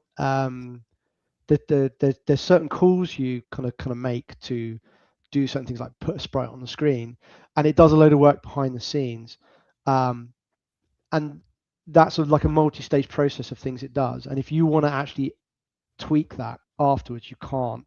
But you can use assembly to poke memory in order to kind of essentially override things. So I can't remember exactly how I used it. The first time I used assembly was because I was wanted to poke something into memory to change the way that something was happening, and it wasn't possible. And I asked on the forum, and NHS was like, you can't do that, but you could use assembly to kind of do that. So I was able to kind of essentially use assembly to do things that IntelliVisic couldn't do. And then later on, that's when the optimizations came. I was like, okay, I've got this function that's because the emulator allows you to debug and to profile your game. So I would profile functions and say, okay, I know I've got 15,000 cycles per frame to play with, and this specific function's taking 4,000 cycles. Can I get that down to less so that I have more room to do other things? And then I would go through and I'd look at the code, and I'm like, okay, I think the code is as optimal as I can get it in terms of being written in BASIC. Then I'd load up the assembly for that, and I'm like, okay, well, this is accessing a memory variable that's already in a register, so I don't need to do that. So I can go in and pull things out. And IntelliVisic also, because it doesn't have forward knowledge of what you're trying to do, it will, in terms of if statements and with lots of complicated kind of like do this, if this, do this, if this, do this, it has to kind of evaluate kind of like full loops. But you can essentially early out much quicker with assembly and say, actually, I know that I just want to jump way past. I don't need to do any of the other stuff. And you can make small savings that way. So there's bits where I've done that. And then the other thing I did was all the music and the sound. This is kind of interesting. Like I don't know if we've still got time for all this, but the original game would have used the exec wrong, right? And there's a load of routines I think they have to say, play this waveform or do this specific sound. And I don't have any sound knowledge. I didn't really want to have to recreate the sound using the waveforms and the way that IntelliVisic does it. So I was like, what I'll do is I'll run the original game in JZINTV, and what I'll do is I'll get it to tell me what those registers where the music is played from are each frame. And then I blatted that out into a huge text file. So I have, for every sound effect in the original game, I have a text file which is like, these are the register values that the sound chip is using for every frame. And then essentially I optimized that. I took away any redundancy and said, okay, this is when this register changes from this frame to next. So I have this much smaller data structure. And then I wrote a load of assembly essentially just to pass that and blat that onto the registers every frame. So the game is essentially the sound chip on the Intellivision is just seeing that data come in, doesn't know that it hasn't come through the exec or anything. It just plays the audio exactly the same as it was in the original game. And I haven't had to actually do any new audio in order to get that to where we are. Obviously, going forward, if I want to write new audio, new sound effects, then I have like a slightly kind of trickier path to kind of tread in order to kind of like you're talking about like for version 1.5. Yeah. So every sound effect, I've been able to just kind of essentially rip it from the original game, essentially, and then blat it onto the registers on my game and get an exact copy. But if I want to make a new sound effect, I can't do that unless I want to pull it from another game. So I could be like, okay, well, I could pull a sound effect from Treasure of Tarmine, for instance. Like maybe I can pull a ghosty sound from that, or things like that. But yeah, I can't create a brand new sound because numbers into a register doesn't make any sense. The only thing I could possibly do is I could maybe use AI to do this. I could use Claude or something like that to essentially do the same process and give it parameters. But then I'm not really making it. So is that something I'd want to kind of path I'd want to go down? So yeah, so we'll see. But yeah, no, you can use assembly essentially to do these things that IntelliVisic wouldn't do. But I say 95% of it is IntelliVisic, kind of circling back to our original point. Because it's really good. Like it's reasonably optimized. It generates reasonably good code. It's much easier to read. It's much easier to write. So it was an obvious obvious one to start with, and say I convert functions as and when they're required. But for the most part, you don't need to. Most people are using NT-Basic these days, or maybe it's, I don't know completely, but maybe some people are using like you, how it's most of it and then a little bit of something else. I don't even really understand how that works. But I can tell you that once NT-Basic came about, we had a huge surge in Intellivision Homebrew because more and more people that could not do the machine code and whatever else is needed could suddenly make games. And we had a lot of homebrews after that. And like you spoke about it earlier, the community is so good. Like if you just post up on AtariAge, hey, I'm doing this, and what do you guys think, or you have any ideas, or can you help me with this part? There's going to be people that just comment, and AtariAge is great. It's the main area for Intellivision enthusiasts and collectors and programmers and publishers. We all see that. So yeah, it's really cool community. And it's very much kind of like I'm reasonably advanced, obviously because of my day job. So like I feel like I kind of hit the ground running, but there's loads of people on there that I've seen even in the couple of months where I've been active, where people are like, oh, how do I do this, or how do I do that? And yeah, we're all kind of like, this is how you do it, this is how you solve it. NanoChess, DZJ, Brad from the 80s and stuff, all these people that have kind of done these tools that I use, are there every day kind of going, oh, this is how you can solve that. And NanoChess is like, send me code, I'll fix it, I'll send it back. And it's like, that nobody has infinite time, but the amount of time these people are kind of giving is really cool. And I've run up against walls where I'm potentially doing things that other people haven't done before. I'm using the Brad from the 80s' Visual Studio Code integration extension, and I keep hitting some walls where I think I'm probably the first person to do certain things, and I will ask in front of like, I'm maybe having this problem, is this something I've done? And within like half a day, Brad's pushed out a new update which has fixed my issue, or Jay's turned up and he's like, oh no, that's a problem with my NT-Basic kind of stuff that I submitted, or NanoChess is like, you can't do that, but like this is where you get around it. And yeah, there's never any kind of like delay. They seem to be on call 24/7, which is amazing. If you're writing a game, I will hit a problem one night, I'll have a solution for it the next morning. So and people from all over the world. So sometimes the delay you do have is because of the different time zones. Yeah. Most of us that are on there, we get a message, anything we follow. So it's like you get an email or notification, boom, right to it and respond. And it really is a great community. Anyone who's not on AtariAge, and if you don't know, it's not just for Atari, it is for all retro gaming. And it's such a great community, no matter what your preferences are as far as consoles. And I highly recommend it. It's a free account. You can do a paid account, but most people are on free accounts. And it's just a great place to be if you're a retro gamer. But is there anything else that I kind of haven't asked about, or that you think we should talk about with you or the game? Or I tried to, the last several days I've tried to, compile the questions that I know best to ask. But if there's anything I missed that you can think of, we can bring that up before we. I don't think so. I think we've dived in pretty in depth. Like we've gotten pretty nerdy with kind of, we've talked about assembly, we talked about the audio and other bits of us. But as I say, if anybody's got any questions, fire them away. I'm happy to answer on AtariAge or anywhere you can find me. And I'm gonna try and knuckle down. I've got to get the house moved on. We're actually moving on Friday, so I've got this week will be kind of a washout. But yeah, hopefully next week I'll get started on the new stuff. And yeah, in 4 months, hopefully I'll be back here and I'll be like, hey, it's ready. So we'll see where we are. And I would love to have you back on whenever you are getting close to the end, or to talk about it, or any stage along the way. If you reach out to me, I'll gladly have you on and show it off, or whatever you want to do, especially towards the end. It's like, I'll take a day off work. I don't normally work weekends. That's where I get my extra money. So, and we can do 4 to 12 hours. So if you say, hey, I can come on at this time, I'll just be home at that time and we can do whatever you want to do. Cool. But yeah, I was excited for this one because I love the game, and I love the idea of having a new version of it remade. And I know a lot of other people are. And let's go ahead, before we end the interview, let's go check out that poll. 34 votes, 91%. Let's go ahead and end it because I will forget later. 91% should throw it in chat. Said they're excited about the Return to Cloudy Mountain. So that's probably about as high as you're ever going to get. We never see 100%. You could say, take the most popular game on Intellivision and say, I'm going to make a complete box and hand it out to you free, and put that same question. And there's going to be some people that put no.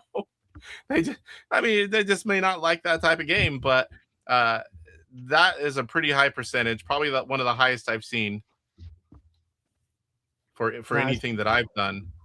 That's heartwarming to know. Like, and like I say, like, especially in this day and age, like, you know, I've worked on games that have been hugely popular, and then the last game I did, Suicide Squad, I'm really proud of it. Like, if you knew the backstory of how much work went into that game, like, it didn't hit when it landed is the way we wanted. But man, like, the some of the kind of like modern kind of social media interaction is kind of soul destroying. You know, my wife had to say to me, stop reading social media, like when that game was getting kind of dragged through the mud, and it was a shame because it didn't really deserve the kind of repeat, you know, the dragging it got. So yeah, so like, you know, when you come to this is obviously a smaller community. It's much more kind of like the real enthusiasts. Like, it's nice to have much more positive atmosphere and people kind of go, you know, being really, really keen to get involved and go, oh, you know, I've got some cool ideas. Have you thought about this and that? So it's like, yeah, it's cool to be in that as a kind of ecosphere, as it were. Yeah, I mean, for the most part, we have a really good community. There's almost no negativity, especially on the publisher, programmer, you know, all the people that are involved. Sometimes in the, you know, the Facebook groups and stuff, there's always people that are going to be negative, and you know, you're always going to have that no matter what. But we do have a few comments here I'd like to go over. Dark Underdog says, good luck on the move. Hopefully it's not a long distance. I haven't moved. I moved where I'm at now 4 years ago, and I hope to never do it again.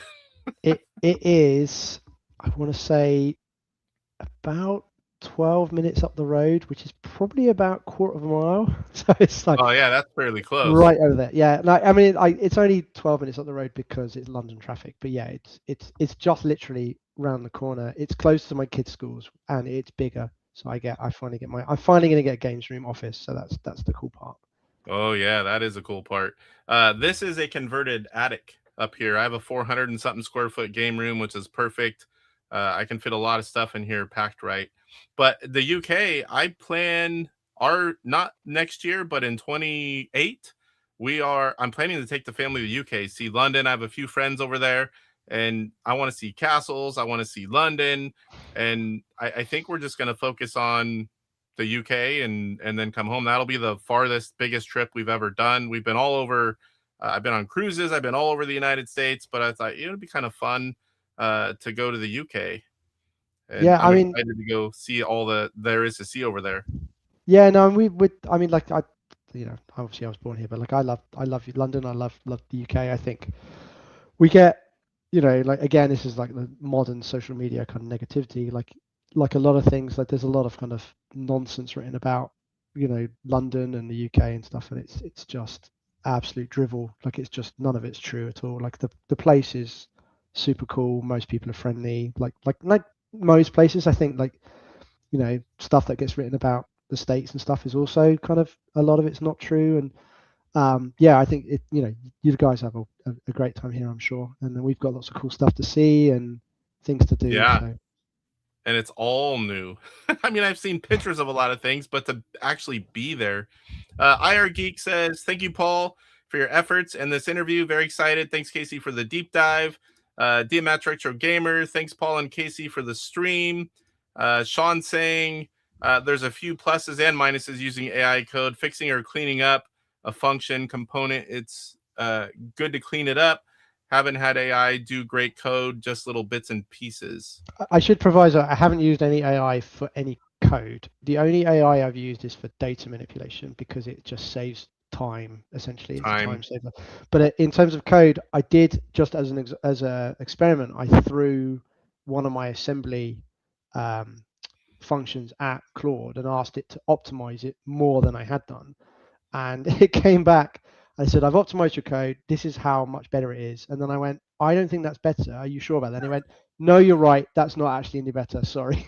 So yeah, that wasn't really any help. But no, I've used it for data manipulation, because you can kind of chuck it a file and say, I need you to optimize, this, I want you to move this around, I need you to put this keyword before stuff and stuff. So it really just saves me 2 hours of writing a separate C++ executable to essentially manipulate a bit of data. And it's just like, it's not exciting, it's just tedious kind of busy work. So sometimes I'll throw stuff at Claude and go, just reformat this file for me. But no, I haven't used it to write any code. And it takes the fun out of it. Like people have asked me whether I would use AI to write the game or vibe code and stuff, and I'm like, well, I can do that stuff, and that's exciting for me, is the ability to kind of go, how would I do this? How might I make this optimized? Because it's a totally different challenge to my day job. So like, if I used AI, there'd be almost no point. It'd be like, why am I doing this? So.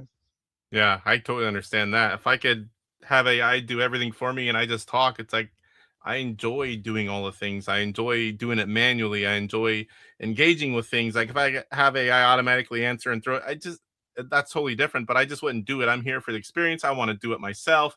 I want to learn, I want to get better at things. And I just wouldn't want somebody to do it for me. IR Geek says, who in the world voted no, talking about if they're excited for the game? It's all Banhammer and Gage. Dale says, I love the homebrews, especially digital ones that I can put on my Sprint. I have 105 digital games on my thumb drive now. That's impressive. Tofu's here from Australia. Corey's an inside joke thing. John, the Gen X grown-up, accidentally referred to me as Corey in one of his videos, and everybody ran with that, and it just stuck. I did think, do I come on and say hi, Corey? That was If you haven't, I do have even Ben from PlayOn sent me Corey, the Intellivision special controller, and then the other one said Casey, but DJC, which is a shirt, he got a green one, and I got a Corey. So he loved it. It was funny. Just to be a jerk.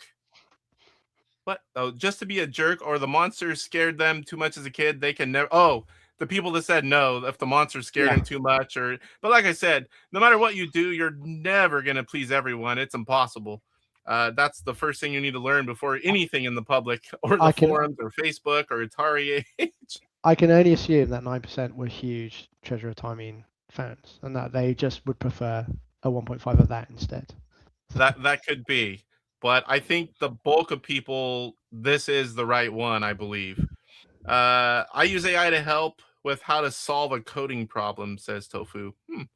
The only thing I use AI for is to make funny pictures and it's like all kinds of weird things just to be funny. It's like I don't use it for. I don't like all the fake stuff, like where it makes it seem like people or things are doing things that and then they're putting it out there. I don't like that side of it.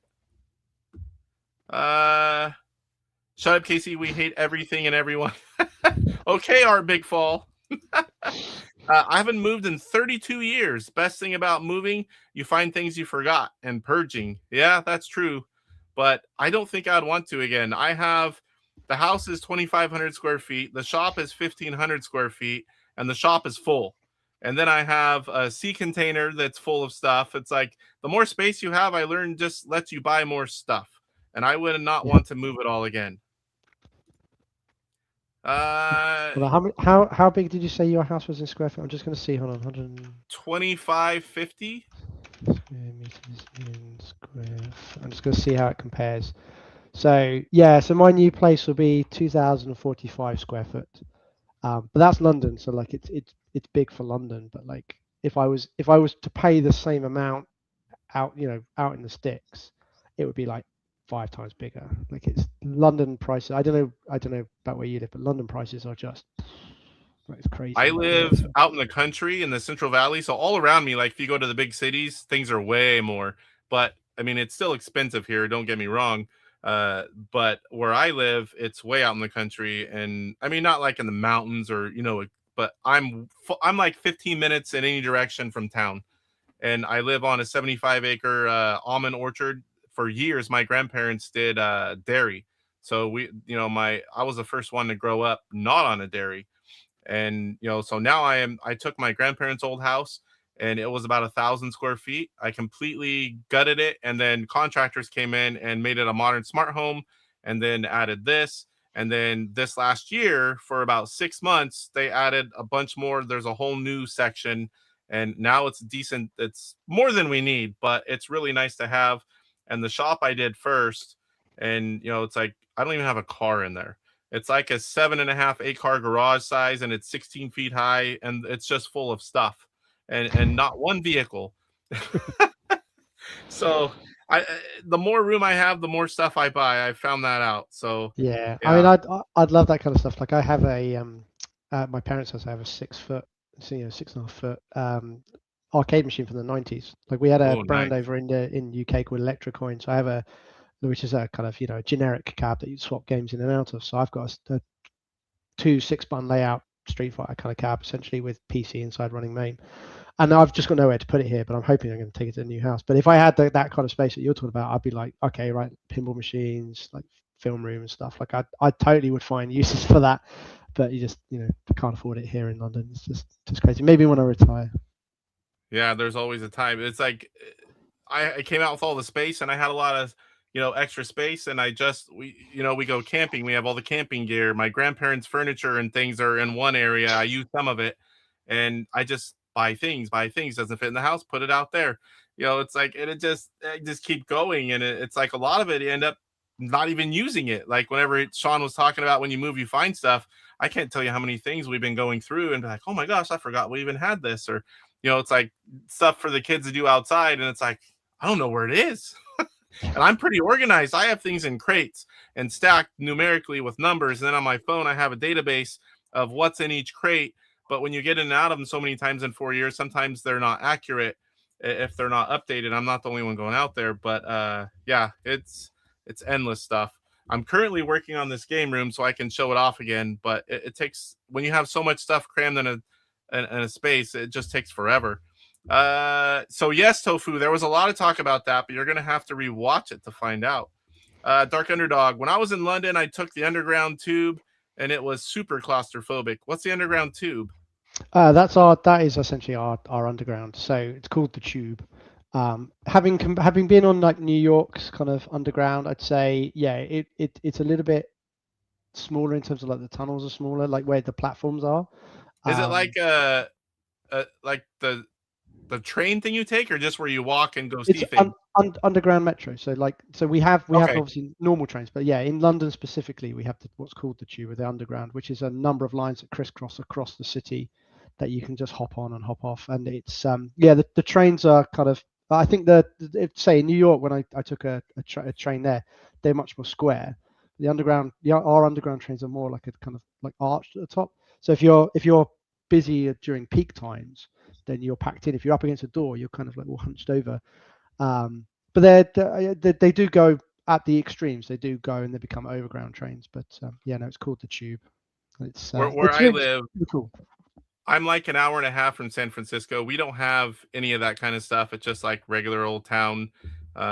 All the towns, there's all kinds of towns close by me, 15 minutes away in every direction, but nothing where we have like big stadiums or those kind of things. Like we just don't have any of that, and I am country for that area. So when I go to the big city, like when I go to Portland, it's like I don't know, it's fun to go be a tourist, but I would never want to live. I'm a country boy, so I would never want to live in a big touristy big city, but I love to go visit them. But I just don't want to be there to live there. Do you know who the Mantis is? Have you seen that? I've seen some of DJC's streams, so I do know about the Mantis. Yeah, he is here. He's got all the sprints. He's got all the sprints. It's amazing how far that goes. He didn't get mine. I managed to get mine on launch day. Haha. He might be now because he's here looking. He goes far. Agree on the AI statement. They need the real software engineers to check it. Only reason I still have a job. Yeah, AI can change things. And here's DJC Game Studios. What's going on, Chuck? I wore your shirt today. This was Slappy was in here earlier. He's the one that made the graphic, and then I had shirts made and sent them to a few YouTubers. Intelligent Manus, you're going to have to start collecting Homebrew as well as Sprint so you have games for them. Good to see you, Chuck. A little bit delayed 9 minutes ago. Hope you're still here. Hot dog. That's about as far as I can go. I can see Chuck in there. Art Big Fall. He's got all his characters in here. This was a dumb interview, and these games are dumb and old. He's one of the ones who voted no, I guess. He's always negative. Uh-oh. I missed last night's stream because do you guys have many racetracks, automobile racetracks? So we have F1, which is at Silverstone, which is lower level, like hobby level, like. Oh, but are you talking like RC kind of like? No, I do RC too. I ran tracks for years. I've been doing RC since 1993, but I race go-karts on a national level, and I've raced cars so we have a lot of tracks everywhere, like quarter mile, half mile, circle track, and there's dirt, there's asphalt. We have some of that. Like one of my childhood friends. He was related to an F1 driver actually, but he did some like little stock car kind of oval racing for a little bit and stuff. So we have that dotted around, but it's not really in my sphere of stuff that I kind of interested in. Like I do like racing. I follow our Formula One. I love it all. A lot of go-kart racers, or a lot of F1 drivers started out with kart racing. Yes. Yeah. Hamilton was famously a kind of big karter when he was younger, and I've done a bit of karting. Kind of, my brother was more into it when I was younger. But I do enjoy a trip to the karting track every now and then. But that's where we were last night. My father, he's getting close to 80, and my son, who's 13, we did a father-son, grandson trip, and we went to a local track and ate the food and hung out. And one of my friends was racing, and it was a fun night. Did something different for a while. I don't get to go watch every so often because for me, racing is something I love, and I've raced many things. And every time I go to a track, I leave going, man, I'm going to buy a car. I'm going to do this one last time before I get too old. And I always have to talk myself out of it. But it is a massive money pit. Like a friend of mine at work races, but he has a Porsche that he races. And like, it's just, he's just always sinking money into try and kind of tweak time and money and stuff. Yeah. Because when you're doing it competitively, you have to spend a lot of time checking everything, fixing things, trying new things. It's endless whenever you're competing, because if you're not doing it, someone else is spending that time and they're going to beat you. Yeah, and my dad had a friend who has a BMW in a semi-professional kind of race series, and like he was telling me how every time they would improve something else then would fail, because like they would improve like the torque, or the acceleration, and the car would go faster, and then the brakes would melt. So like, then you have to replace the brakes, and then like growing pains. So just everything just kind of follows on. So it was just more and more money to keep it kind of competitive. It sounded definitely extortionate. If you want to be a millionaire in racing, you have to start out as a billionaire. Yeah. What do you got here? Sprints. Johnny says, thank you, Casey, for the special live stream. A huge thank you to Paul for Cloudy Mountain, and can't wait for the updated version, especially CIB. And here's Luke, the Intellivision collector. CMart is the game coding master, FYI. Yeah, right. Collecting, maybe. Luke's a really good guy. Brings us a lot of cool stuff. Definitely, and we'll have some news from the Intellivision collector on tomorrow's regular show. Shame on you, Mantis, says Pierre. Dark Underdog, grab those sprints behind Casey. No, I've got a bunch of them again, and I don't need you taking them. I need to get another one, though. I have one for every room but the bathroom. They always joke about it that I have one in the bathroom, too, but I don't have one in any of the bathrooms.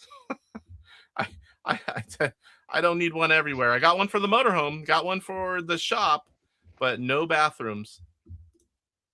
Yes, some of the new games that are coming from Intellivision Collector.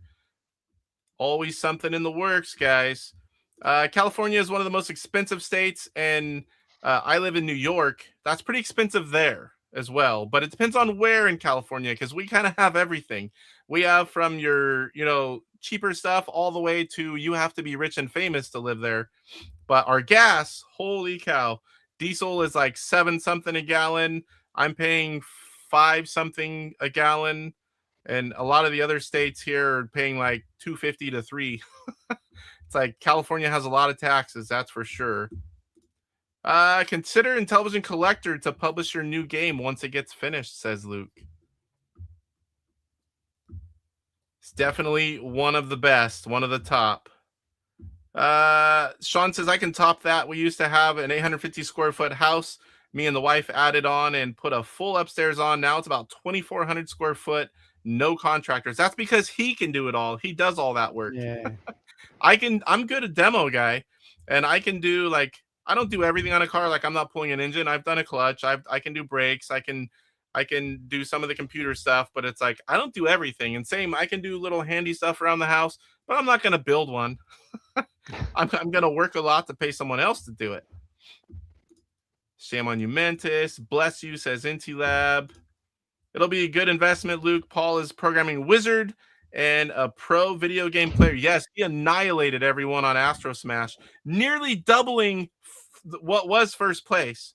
And I think although to be fair, that game does have multipliers. So if you can get ahead of the curve, like your score does tend to kind of fly away, right? So yep, you get ahead and just keeps growing.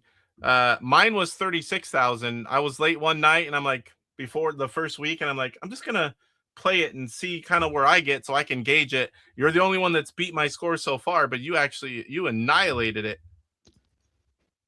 Paul says, I'm from Banbury, UK. I don't think I knew that, Paul. I don't even know where Banbury is, and I live here, so I have to look this up.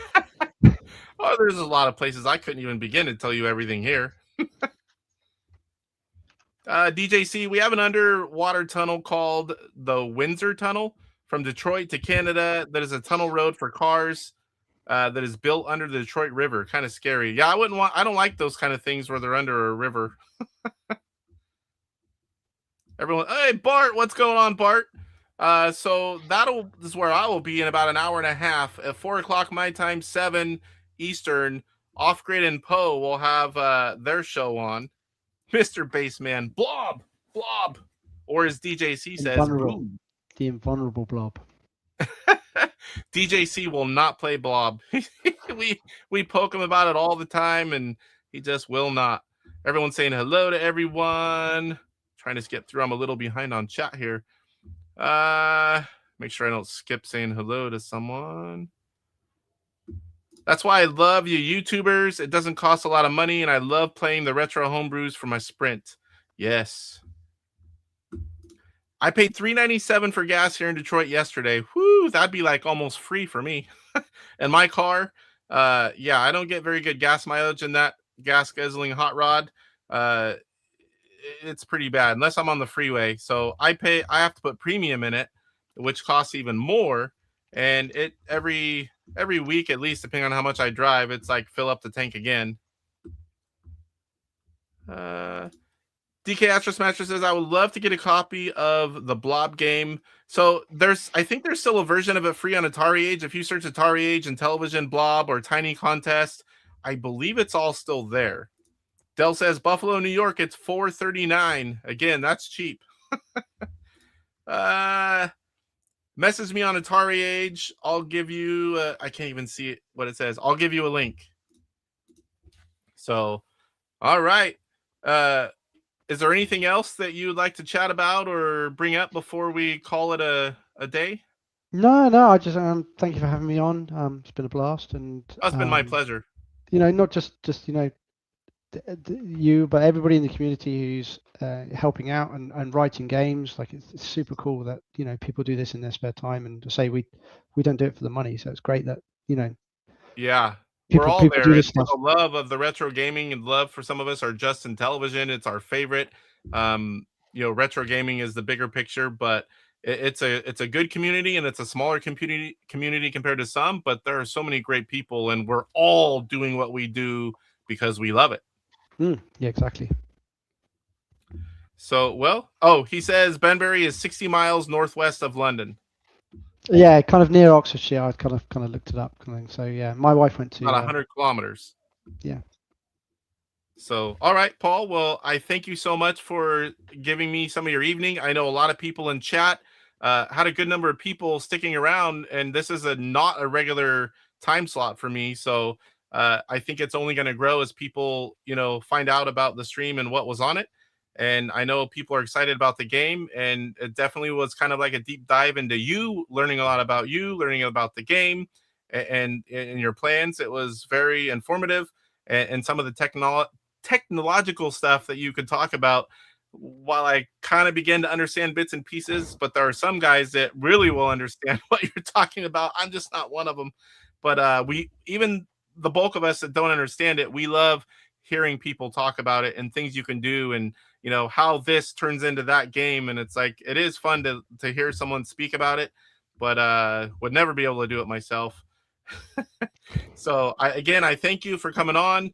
And like I said, open invitation if you want to come back on and play games, if you want to do a high score challenge, if you want to come back on and talk about someone else's game or your own game, just send me a message and we'll definitely work it in. I plan out shows, but I'm always glad to have people on, whatever it may be. Definitely mental note that don't challenge you to Astro Smash, but other than that, because I'm one of the good players and you just made me look like I just started playing.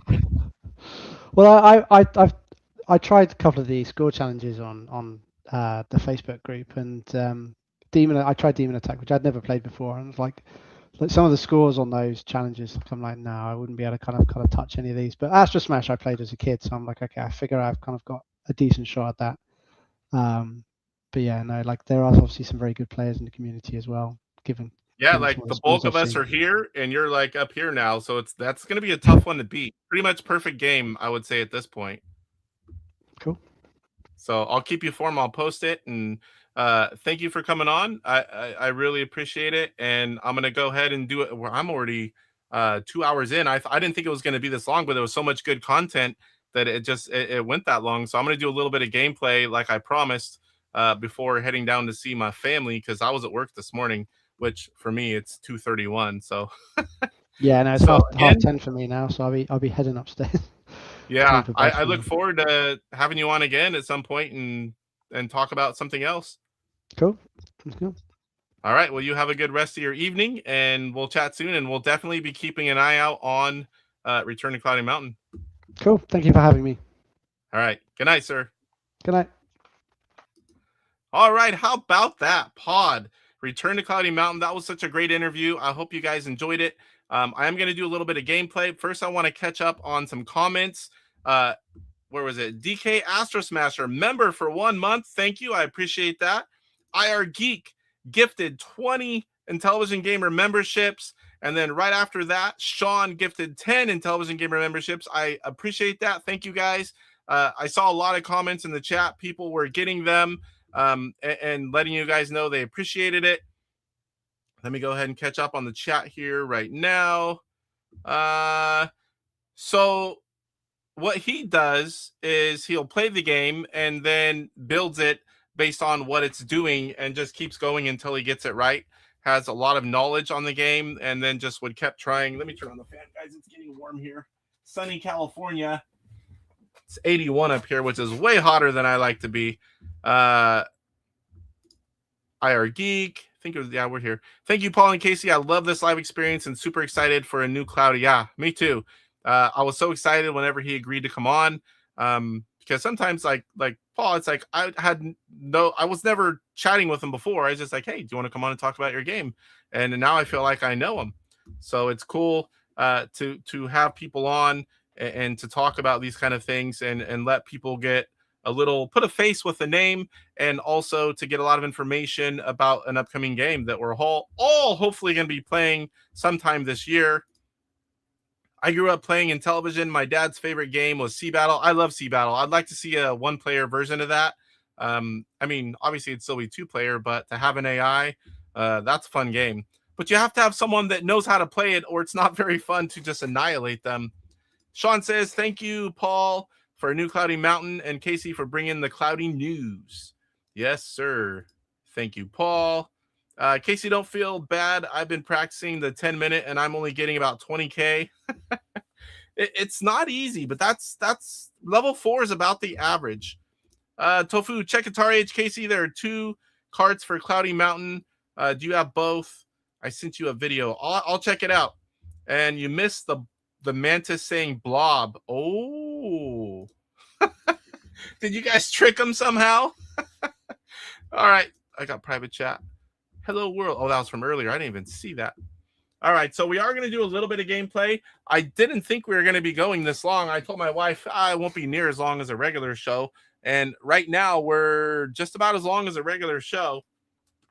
But I wanted to play yesterday I saw Mike playing Frantic, and I played Space Intruders. I've played Frantic, and I've played each one multiple times, but he kind of challenged to do it again. Let's keep the information going, keep showing it. So I do like playing these. So I have beat Frantic on the easiest level. I've tried each level just to see, but I'm going to play on the medium one because that's my next progression, is to go to the middle one. So we're going to try that a little bit. We're going to play Space Intruders. I've played that one many times as well. So let's go ahead and switch on over. And I'll keep up with chat best I can. But we're going to do a little bit of gameplay before we call it a day. Between work and a few hours up here, I got to go do some honeydew chores and my own stuff. I got to prepare for tomorrow's show the rest of the way. I kind of did both of those Friday and Saturday. Preparing for 2 shows at once takes a bit longer. So let's go ahead and do this. And we had Aaron on recently. If you guys missed that, go back and watch the show. Aaron is the programmer behind Frantic. So I've beat it on easy, and we're going to try medium. I can tell you after watching Mike's Gaming Gala, I don't know why I called him Michael. That is his name, but I always say Mike. He tried it on hard, got to the last level. That game is not easy on hard. So we're going to do medium. I don't even know I think my sound should be gone. Let's see here. I'm going to reset it after I get them right. I do not have my sounds the right way. Can you guys at least hear it? Let me try again.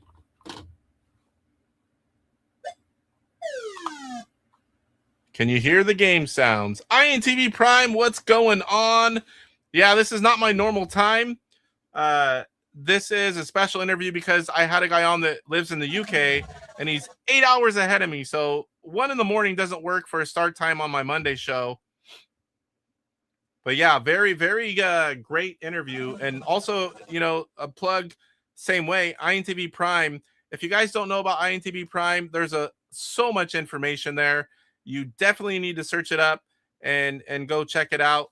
There's so much good stuff there. And also in December, make sure you're doing Intellivision Day, which is hosted by INTV Prime. It's a fun way. You don't have to be a YouTuber. You just sign up and say, I'm going to play to celebrate Intellivision's birthday, and that is it. All right, so let me reset it. I'll turn it up just a little bit. I am almost max. This game's on the low side compared to some of them. All right, so here we go, Mike. It's not hard, but I probably won't beat this one either. So what I'm doing, I think I can hold less. What is it, 13 or I think it was about 13. They're coming at me faster than in easy. They're going to empty into the computer a little bit slower. You can hear it. It just takes a little longer. Whenever you're on easy, it's like that, that, that, that, that, that, that.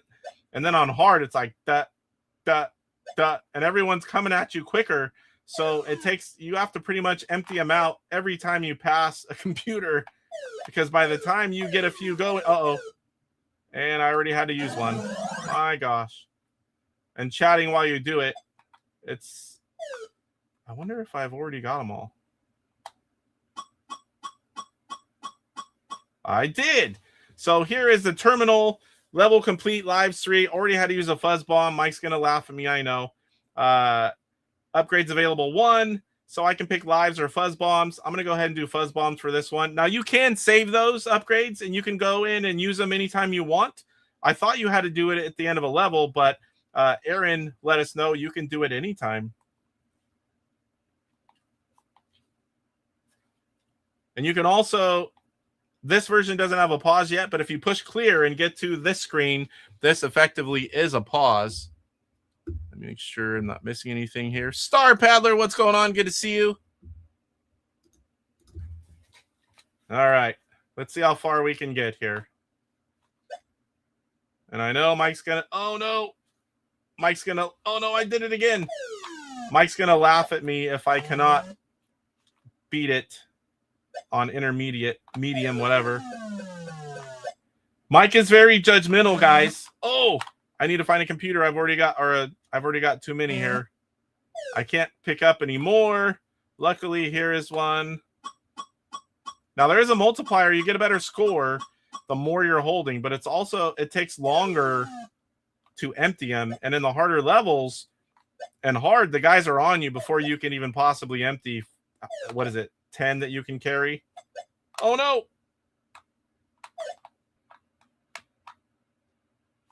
Oh, boy. Let's go up here. So I push clear. I've deposited 20 of 30. I have 10 remaining.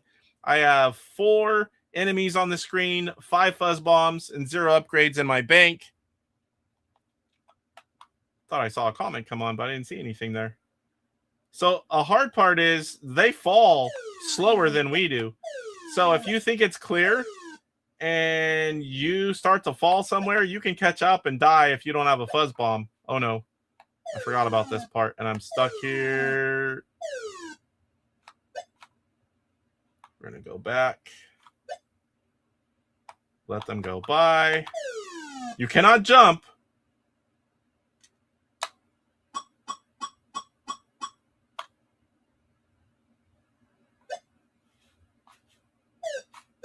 Oh, let's see if I can get across here. Got to take a tube here shortly. I didn't get to take a tube because we got them all. Level complete.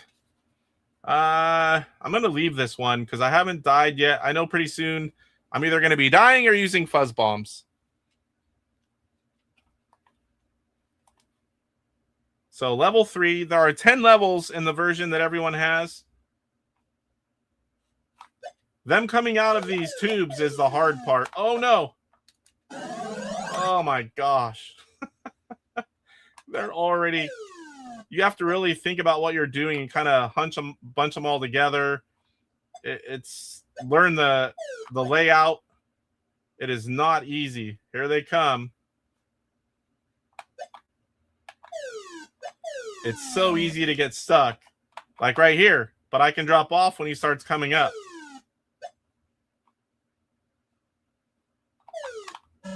Oh, and I need to empty.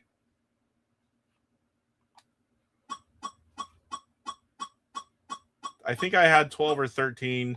So I've got 12 of 30 here. Let's take a ride. They're all down here in the corner. You can't wait too long because they will take that ride with you.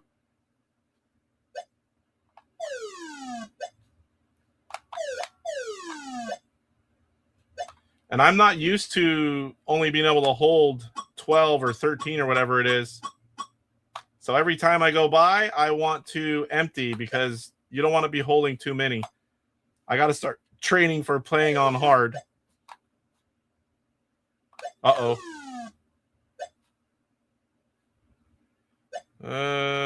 Okay. I can get him and fall. Bring them all down here. I don't want to let them get too close, though, because if you waste any time, they'll come up right after you. They fall at a different speed, but they go through the tunnels the same speed. And there they are. Oh, and there he is. Let's see where we're at. Holding 1. Oh, that's it. Oop. I just need to get to a terminal. And it's right there.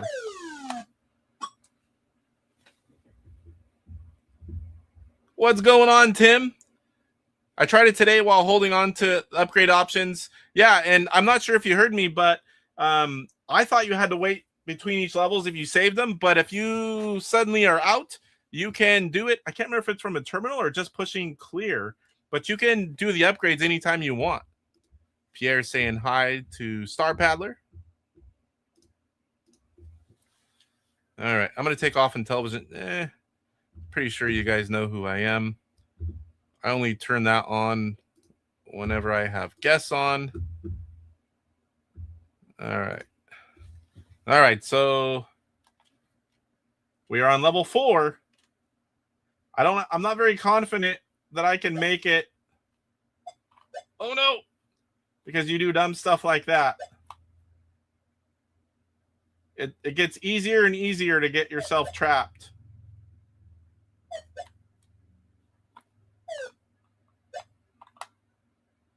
I don't know if this is a good idea.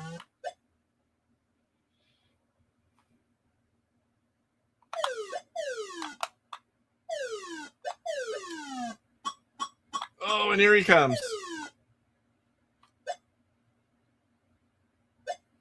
And I think there's going to be more coming from up here.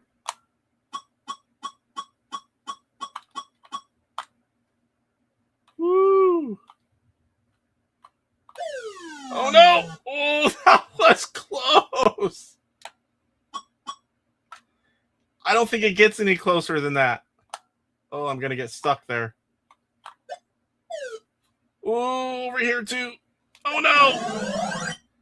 Oh, come on. Already using one.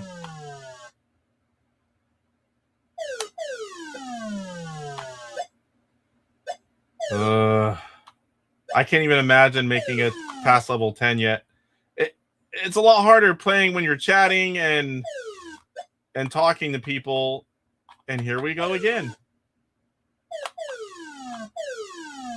I was able to get out of there.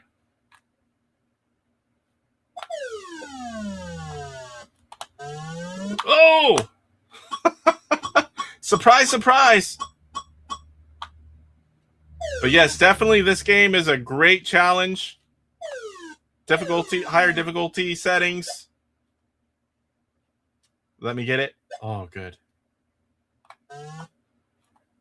And I need to get up here to empty.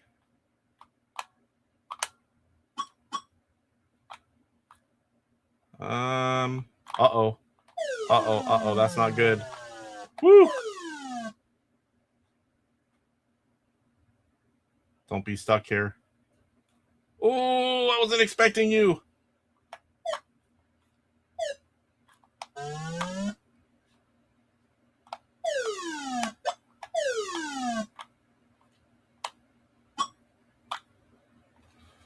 Where am I? 28. 28 of 32, remaining 4. Oh, don't do that. Oh! Uh-oh.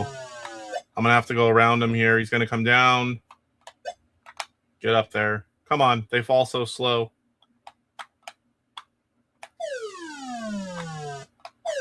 Woo! I got to find those other ones. One more. Where are you?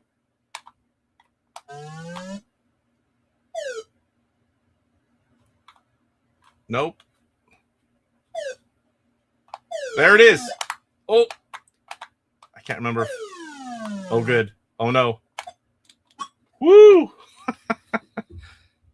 I really like this game, as I do Space Intruders. We'll play that one. Intellivision Lives. I don't know. I've never tried that.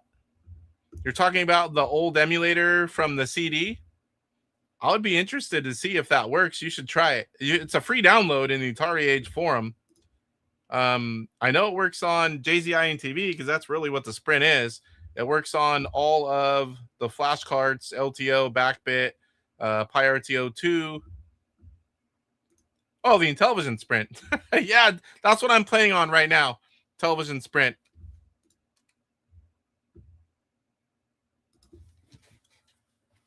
And we are on medium difficulty. I'm not too level hard. We're halfway through the 10 levels almost. Where am I? I don't have the confidence that we can beat this all the way through, but I'm going to give it a go.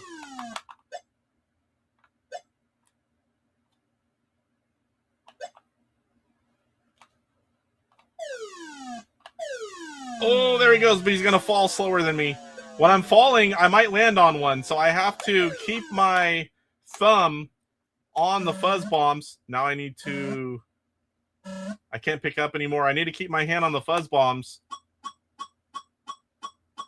Oh, no. Oh, I tried to drop and I was stuck. I actually could have got out of that. I tried to drop and I just missed. I missed it. And then I panicked and got stuck. The trick there would be to drop off the ladders. Uh-oh.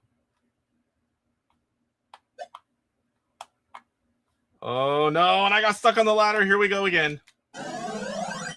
Oh, my gosh.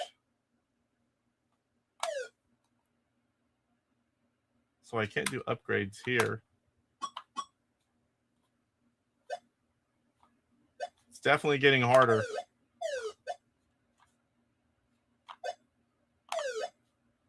Where is another one? There's a computer terminal. Come on.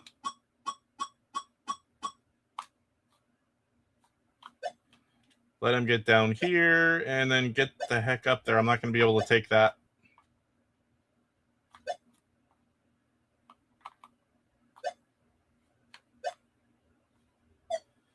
Oh boy. I'm going to run out of what I can carry here in a second. There's a terminal. I thought he said, maybe he meant in the new version we can do it at any time. I thought he said we could. Uh-oh. And I'm stuck again. Darn it. I'm not doing well. I am not going to be able to do this. Oh, come on!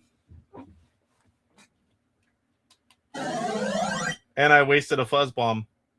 And that's my last one. I have 9 more. I thought maybe he must mean that you will be able to, because I thought he said we could, and I cannot do my upgrade. I saved one, I think. And when you die, you lose everything that you grabbed. So I have to collect them again. And with no fuzz bombs left, this is going to be fun.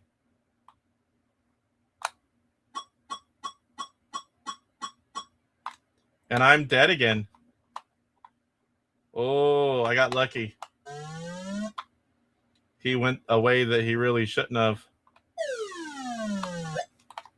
So where are we at? Remaining 0. I just need to find a computer terminal before they get me.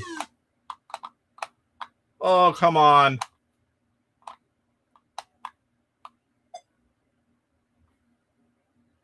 Oh, boy.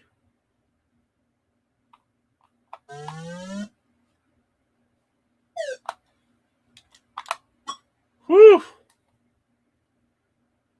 Upgrades 4. So now I need fuzz bombs, and more fuzz bombs. I'm going to add a life here too. So now I've got 9 fuzz bombs, 2 lives. If I can somehow get through there without dying, I can get another life. Jim Raynor makes me think of StarCraft. I just downloaded all versions of StarCraft on my new gaming PC and my son's.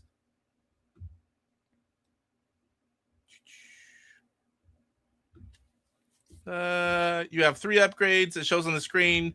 Maybe press 1 on that screen. I was trying. I'll save one next time, but I couldn't get it to work. Maybe I was, in the panic of playing and streaming, and your brain doesn't think clear. Level 6. All I keep thinking about is Mike making fun of me. Son of a bitch.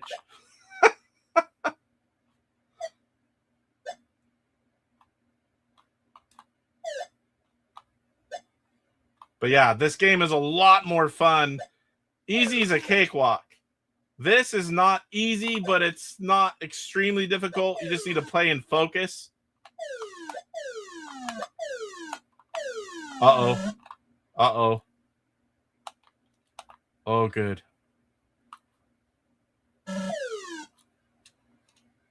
I thought he was going to be coming down. Come on.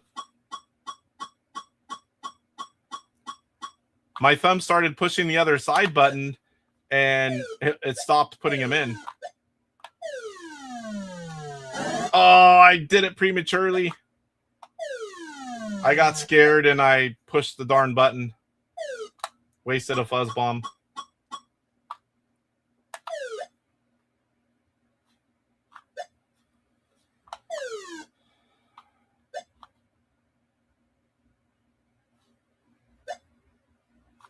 Woo, here he comes.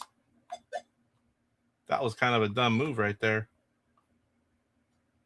Definitely learning the maps is going to help. And I shouldn't have did that, but I did. I'm going to run out of what I can carry here pretty soon. I'm holding 9. I think I can. Is it 12 or 13? See if we can get back up here and empty these. Come on. I keep pushing the side button of the right side.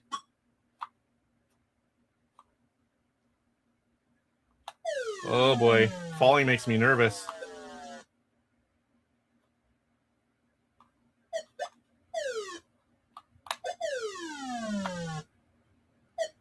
Let's empty them. They're going to be coming here anytime. I think I can get this one. Come on. Come and get some.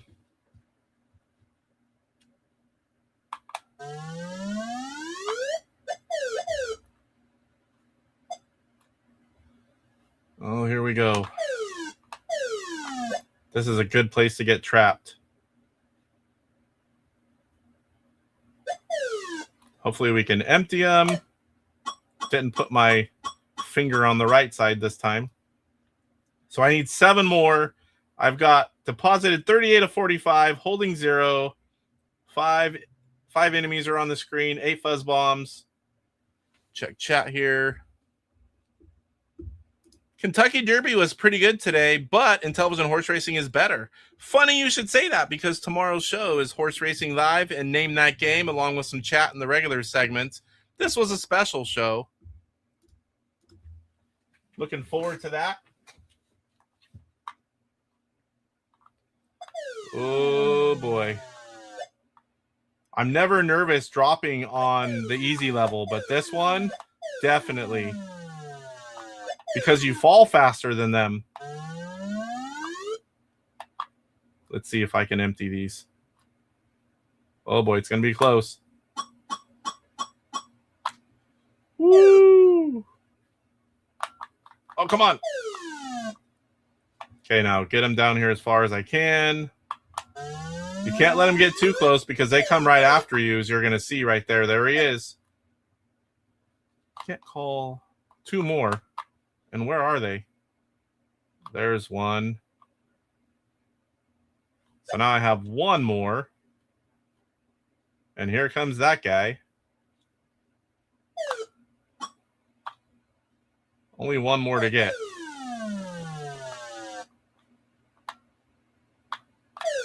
That's what I was trying to do earlier. And there it is. Oh no.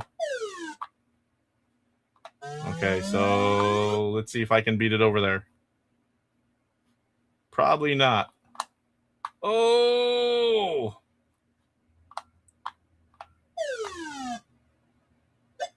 Woo, he's falling. I think this game is way more fun when you're playing at a difficulty level that really challenges you and makes you think. All right, so I'm definitely going to use a life just in case. And then I'll load up on fuzz bombs.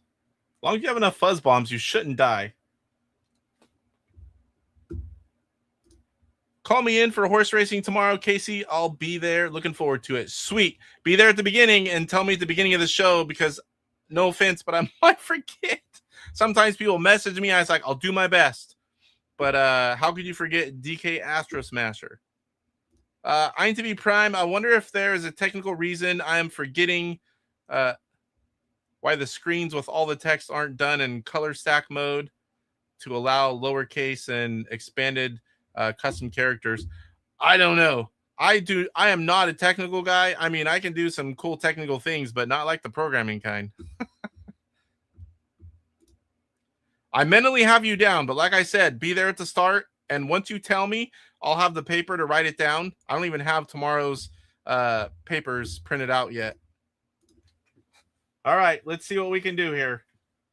Level 7. Hard is no joke, guys. Where am I? Oh. This is no joke. Oh, this is that one where they're everywhere. 40 of them. And I can only hold so many. Uh-oh. I can't even get rid of a lot of them.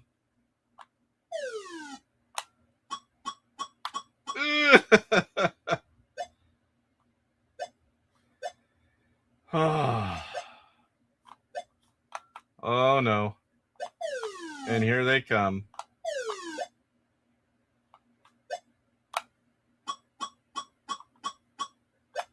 Oh, thankfully he couldn't.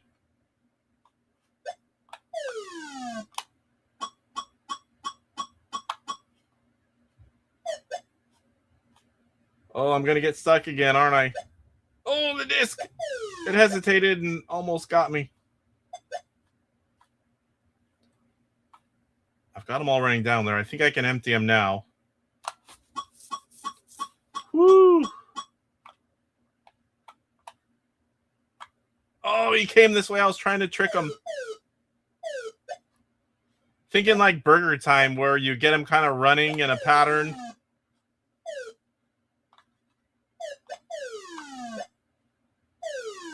Uh-oh. Go this way, go this way. Ugh.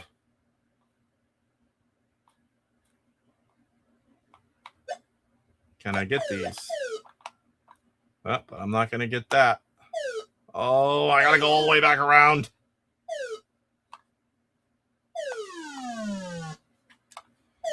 I am just not going to do it.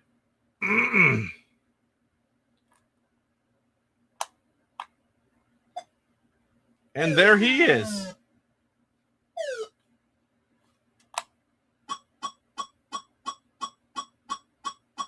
Woo! I guess it pays to know that you have them all, because I would stay there longer knowing that I just have to get them empty versus if I think I still have to go find more. Yeah, I'll play it a little bit. I have it. The only problem is I've been 2.5 hours, but I really want to try to beat this one. We're almost done here.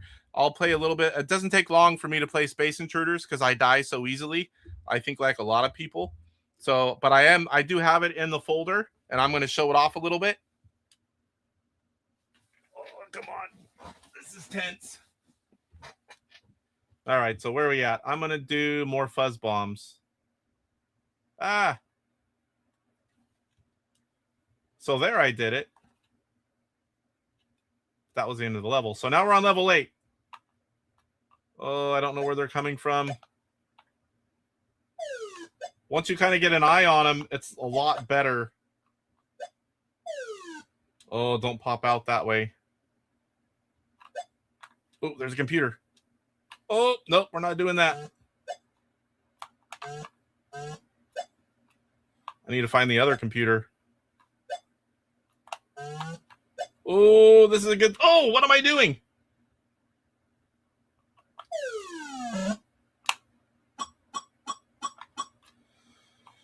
Oh.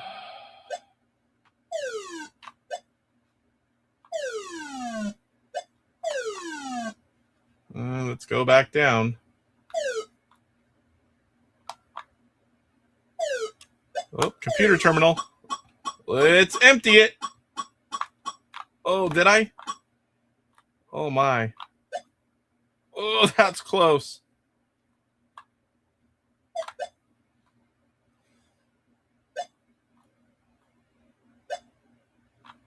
Uh-oh.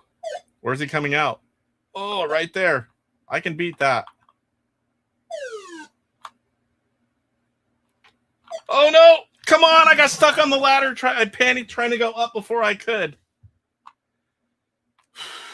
Now I have to get all those again that weren't. 16 of 50. My gosh, I have to do 50 of them. And I lost all those that I had. The score multiplier, while maybe not even in this one, it will be the final game. The more you hold, the better your score. I thought he said that wasn't quite working yet in this one. My gosh, are there a lot of these? A lot of packets in this level, 50 of them to get. And it is so easy to get trapped.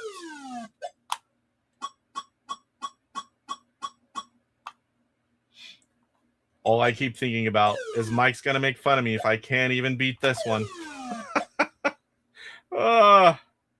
Mike's in my head.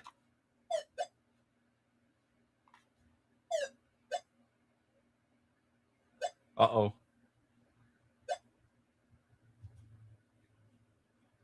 Let's offload these. Uh-oh.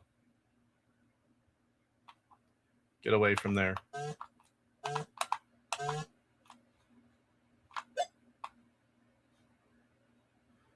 And away we go. Am I going to get trapped over here? My thumb is forever on the fuzz bombs. How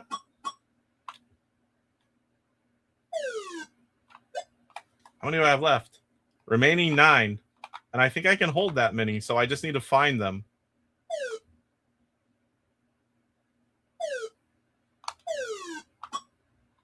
Ooh, I almost did the panic thing again.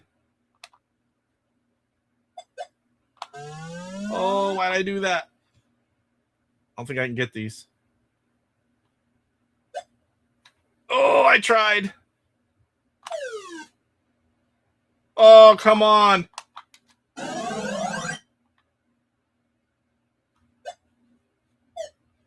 Another that was a fuzz bomb wasted.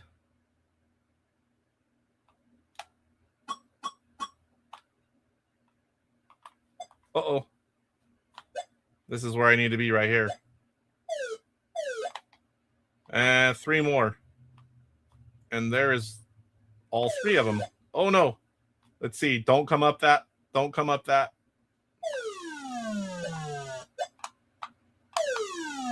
Oh. Now I can't remember where the computer is. There's one. That's it. We made another level.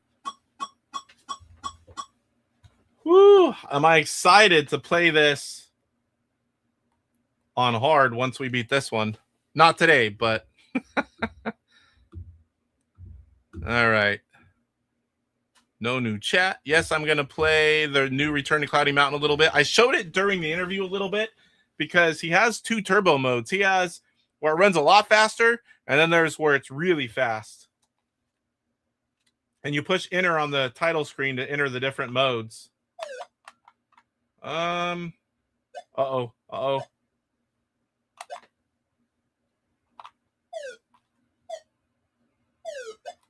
Oh, this is... Oh, come on! You couldn't even see it. I'm talking and delayed. Bunch of crap. Uh-oh.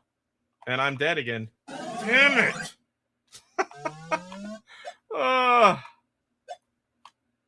I think I have a little bit of time here. And I wasted a fuzz bomb. Uh-oh. This is nuts. It's way faster. Oh, I didn't mean to do that.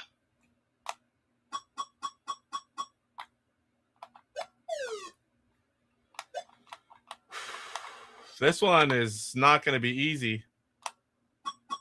Oh, no. Come on, I'm stuck on the damn ladder. And then I don't even push the fuzz bomb. Oh. Getting stuck. Don't panic. I have no muscle memory, so I'm panicking. Not the thing to do. Oh, no. Thank God he didn't come down here. A lot faster. Okay, where are we at here? 10 more. Oh, Oh, I almost jumped off right there.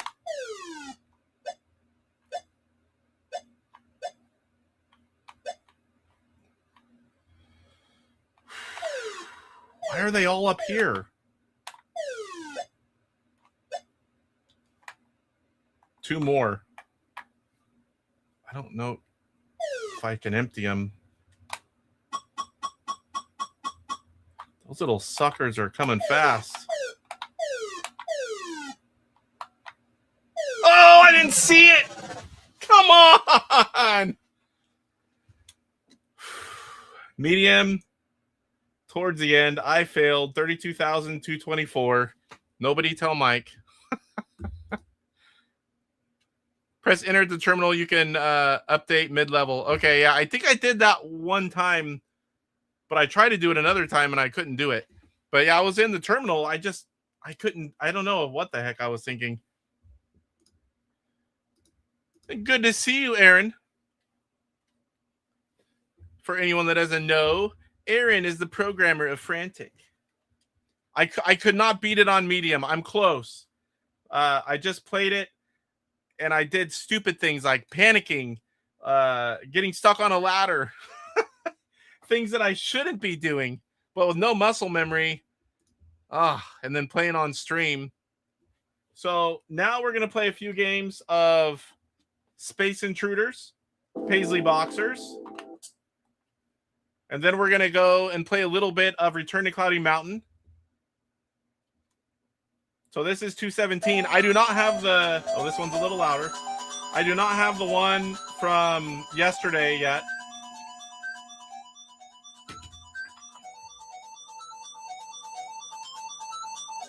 Wave 1. Wave 1.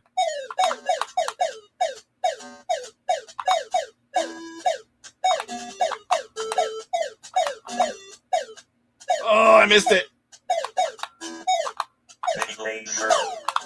Oh, it's so easy to die in this.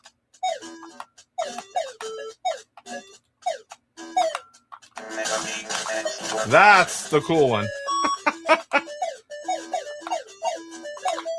Oh, I don't think I've ever had a game that's so easy to die.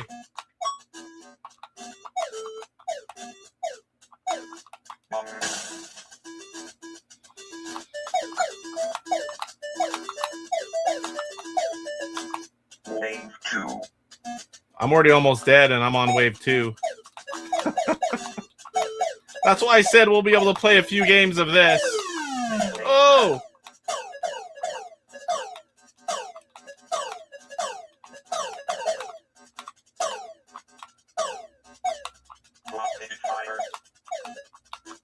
What did I get? Rapid fire?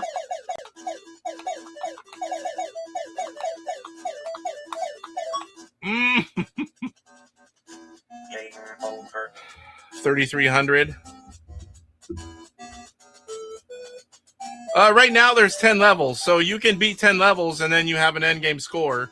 End game, Aaron said 50 levels. So that's not going to be easy on hard, I'll tell you that much. But I think once you get good at it, you get in a rhythm and you balance your lives and your fuzz bombs, I think it's doable.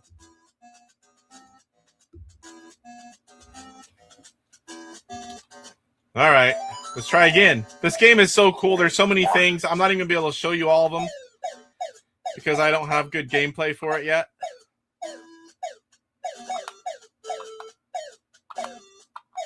Oh, I missed it.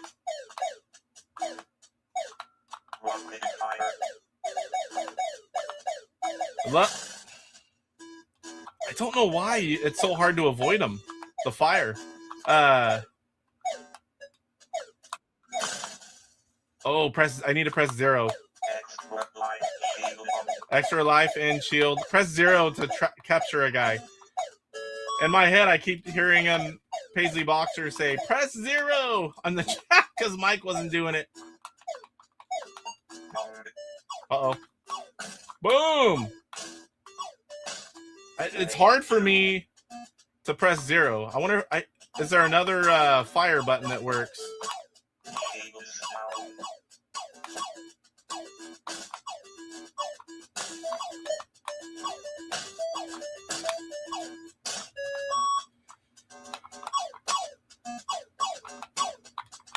Oh, right into it. I see the firepower, and I just right into it.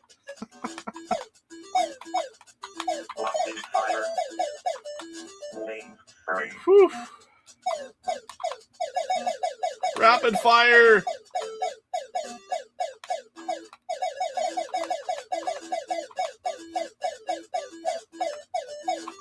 Mode.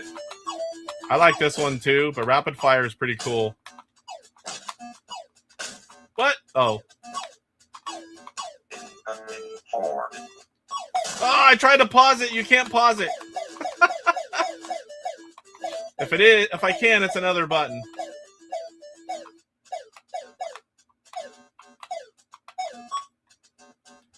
I was off worrying about Over. getting the upgrade and didn't even see the guy coming at me. I'm on the version before yesterday's.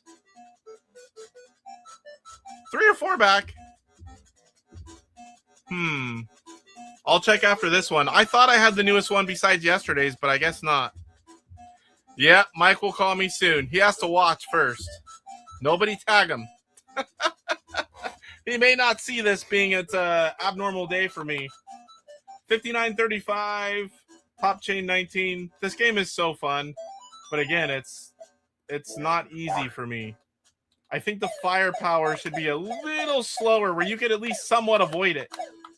They move so fast. It's like I don't have that finesse control. I saw Mike dying a lot on this too, so I know it's not just me. Like that, I mean, Jesus. Mini laser. Mini laser. Come on. You see it come out, you just cannot move. Wave 2.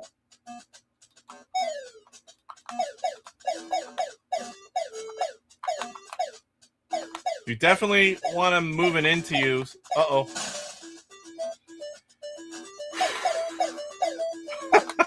Mode. Oh, this is stressful. Not as stressful as knowing that Mike's going to make fun of me, my frantic gameplay.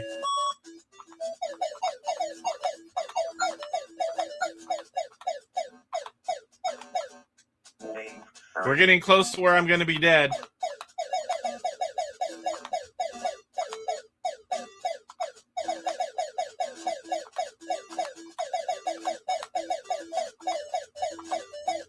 Mini laser. I don't know what this one's good for. Incoming 4. Whore? They talking about Michelle? What's this one? Oh, yeah! Don't die going across! Line. Definitely my high score here. Ugh!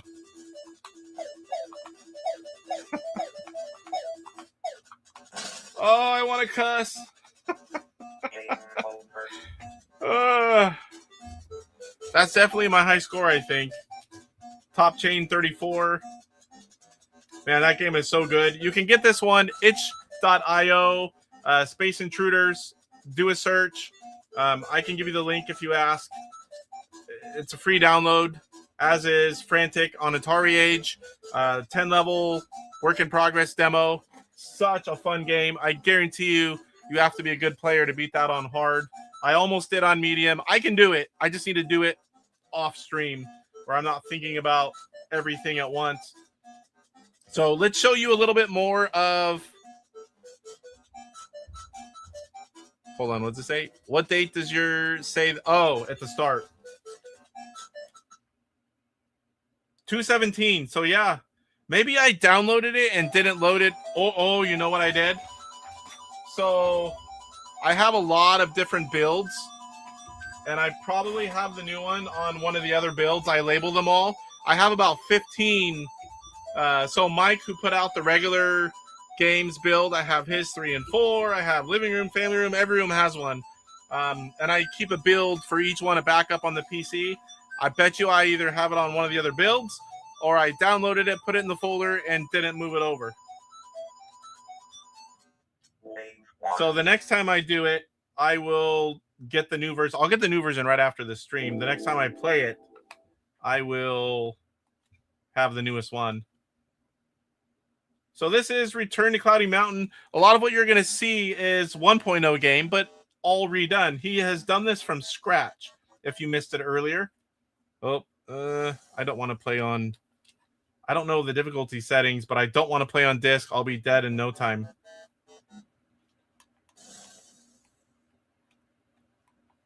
What the heck? There's something.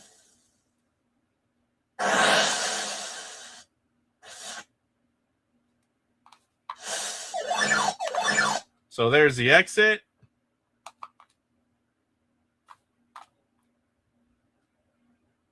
Oh, and I have no arrows. I ran through them and then ran back. And I don't even know. I forgot what the colors do. The red.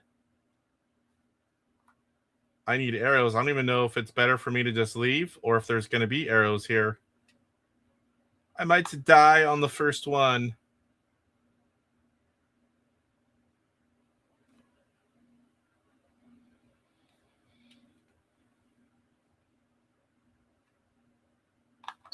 Oh, no.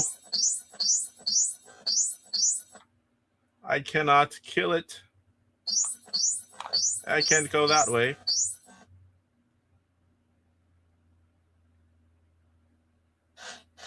Arrows or get out. Let's just get out. So now it's gold. I can't go back in. And I'm in a red one again. So I'm probably going to be dead here. I have no arrows. I'll show you guys at 2 different speeds as well. And I'm dead. All right, so if you press enter on the title screen, oops, sorry guys. If you push enter on the title screen, you'll see turbo and super turbo. We'll show you one then the other. Mike will bully you also for your score at Space Intruders. You are doomed, my friend. It's okay, because I know how to get to Mike too. Yeah, at the title screen only though, right? Yeah, at the start. The side buttons might make you run faster like the original. I don't think I ever knew that. So we're going to try turbo, 1 bump up.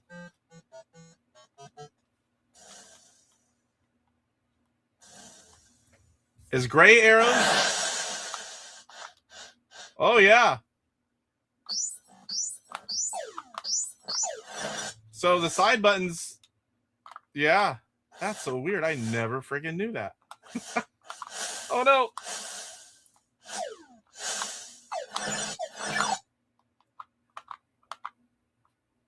So this is 1 stage up for faster turbo. Yeah, I'm not going to be able to go that way. Let's see what it's like holding the... Look at it go. I want to see on the fastest one holding the side button. That's insane.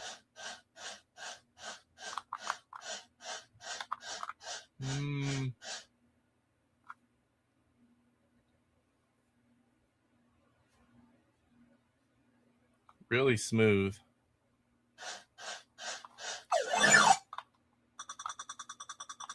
Oh, it's on slow mode if you guys can't tell. What am I supposed to get in here? Oh, I can't remember. Whoa. And I'm near death.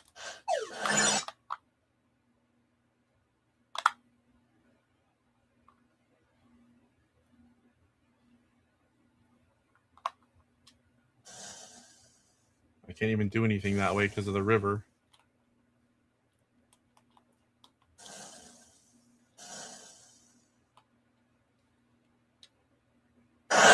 I've been in red before.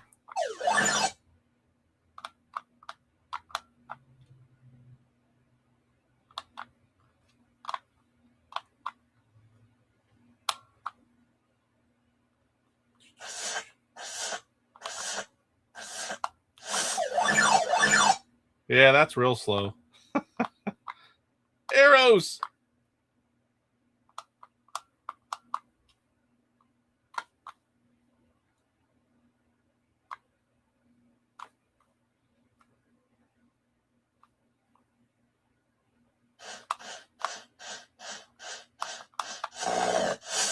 And that's what I need right there. Now, where was it?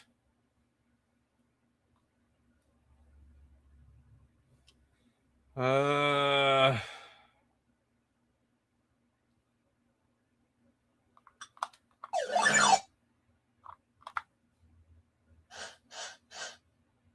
not going to do anything there. Oh, nope.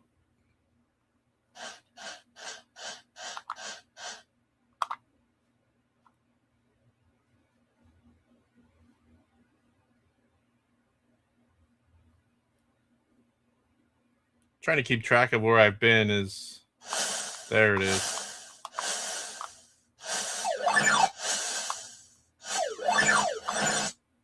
And we got it. Oop, I think so.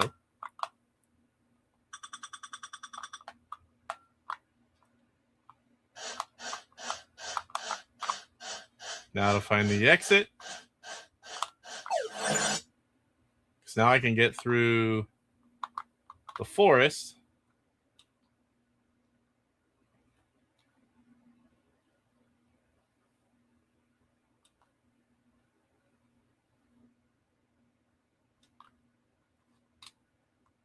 Man, that's fast when you push the arrows. Fast when you push the side button.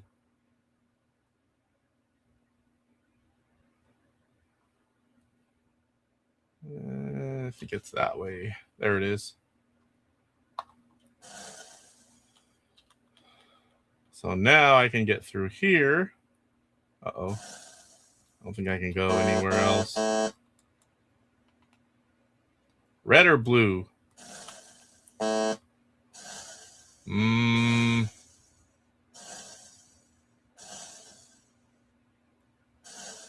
think I can. Can you can't go back in them, but can you go through them? Yes. But I can't go through the water. Too many beeping.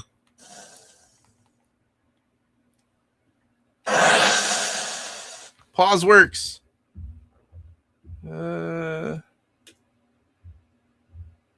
Yep. Red is the axe, blue is the boat. Okay, makes sense. Blue, water. It's been a while since I've played it. Most of my focus is on all the new stuff in Homebrews. Sometimes there's not enough time to play originals. I need run and gun. I need run and gun because I'm going to switch it. I have, oh, come on. There's the boat. I have the hack set up for run and gun. I just need to apply it to this one. Good old keyboard hack. So there is the boat. Hey, come up here. Oh, not myself. I have alarms on my phone going off. I'm never live at the time they go off. Give me the exit. I'm almost dead. Arrows.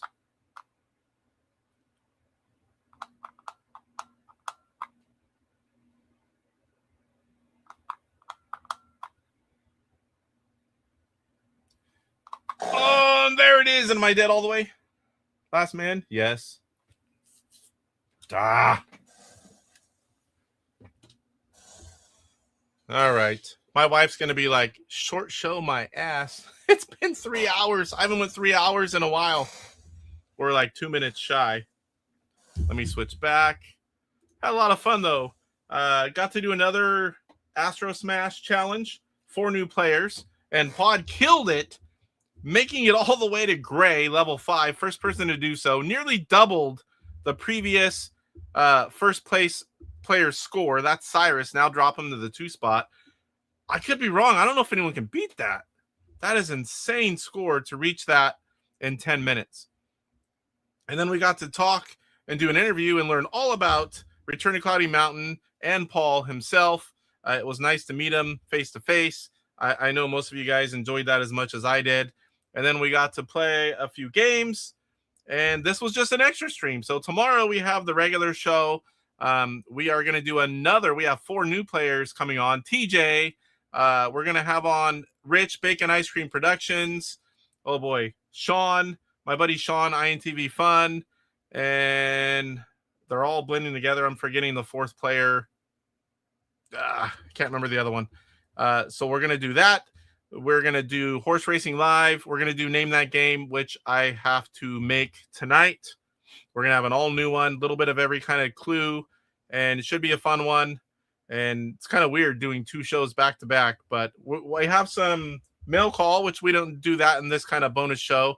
So I've got a few items for mail call, and we'll have a homebrew highlight, and we'll do all the fun stuff and have the tournament. So hopefully you guys can make it tomorrow as well. And hopefully you have a good rest of your evening. It's 3:30 here. I've already worked on a show for 3 hours, and now I need to go and do some household chores and spend some time with the family before doing it all again tomorrow. So we'll see you guys in the next one. Good night, everyone. Rise up, get ready for the fight. The Intellivision gamer, shining so bright. Reviews and gameplay, he's got it all from classics to new. He stands tall, interviews and insights. He's on a mission, unleashing the power of retro intuition. He's got the knowledge, the passion untamed. Intellivision burning with the flame. YouTube's his stage, says publish unite. Intellivision gamer, he brings the light with the game console. He's making history.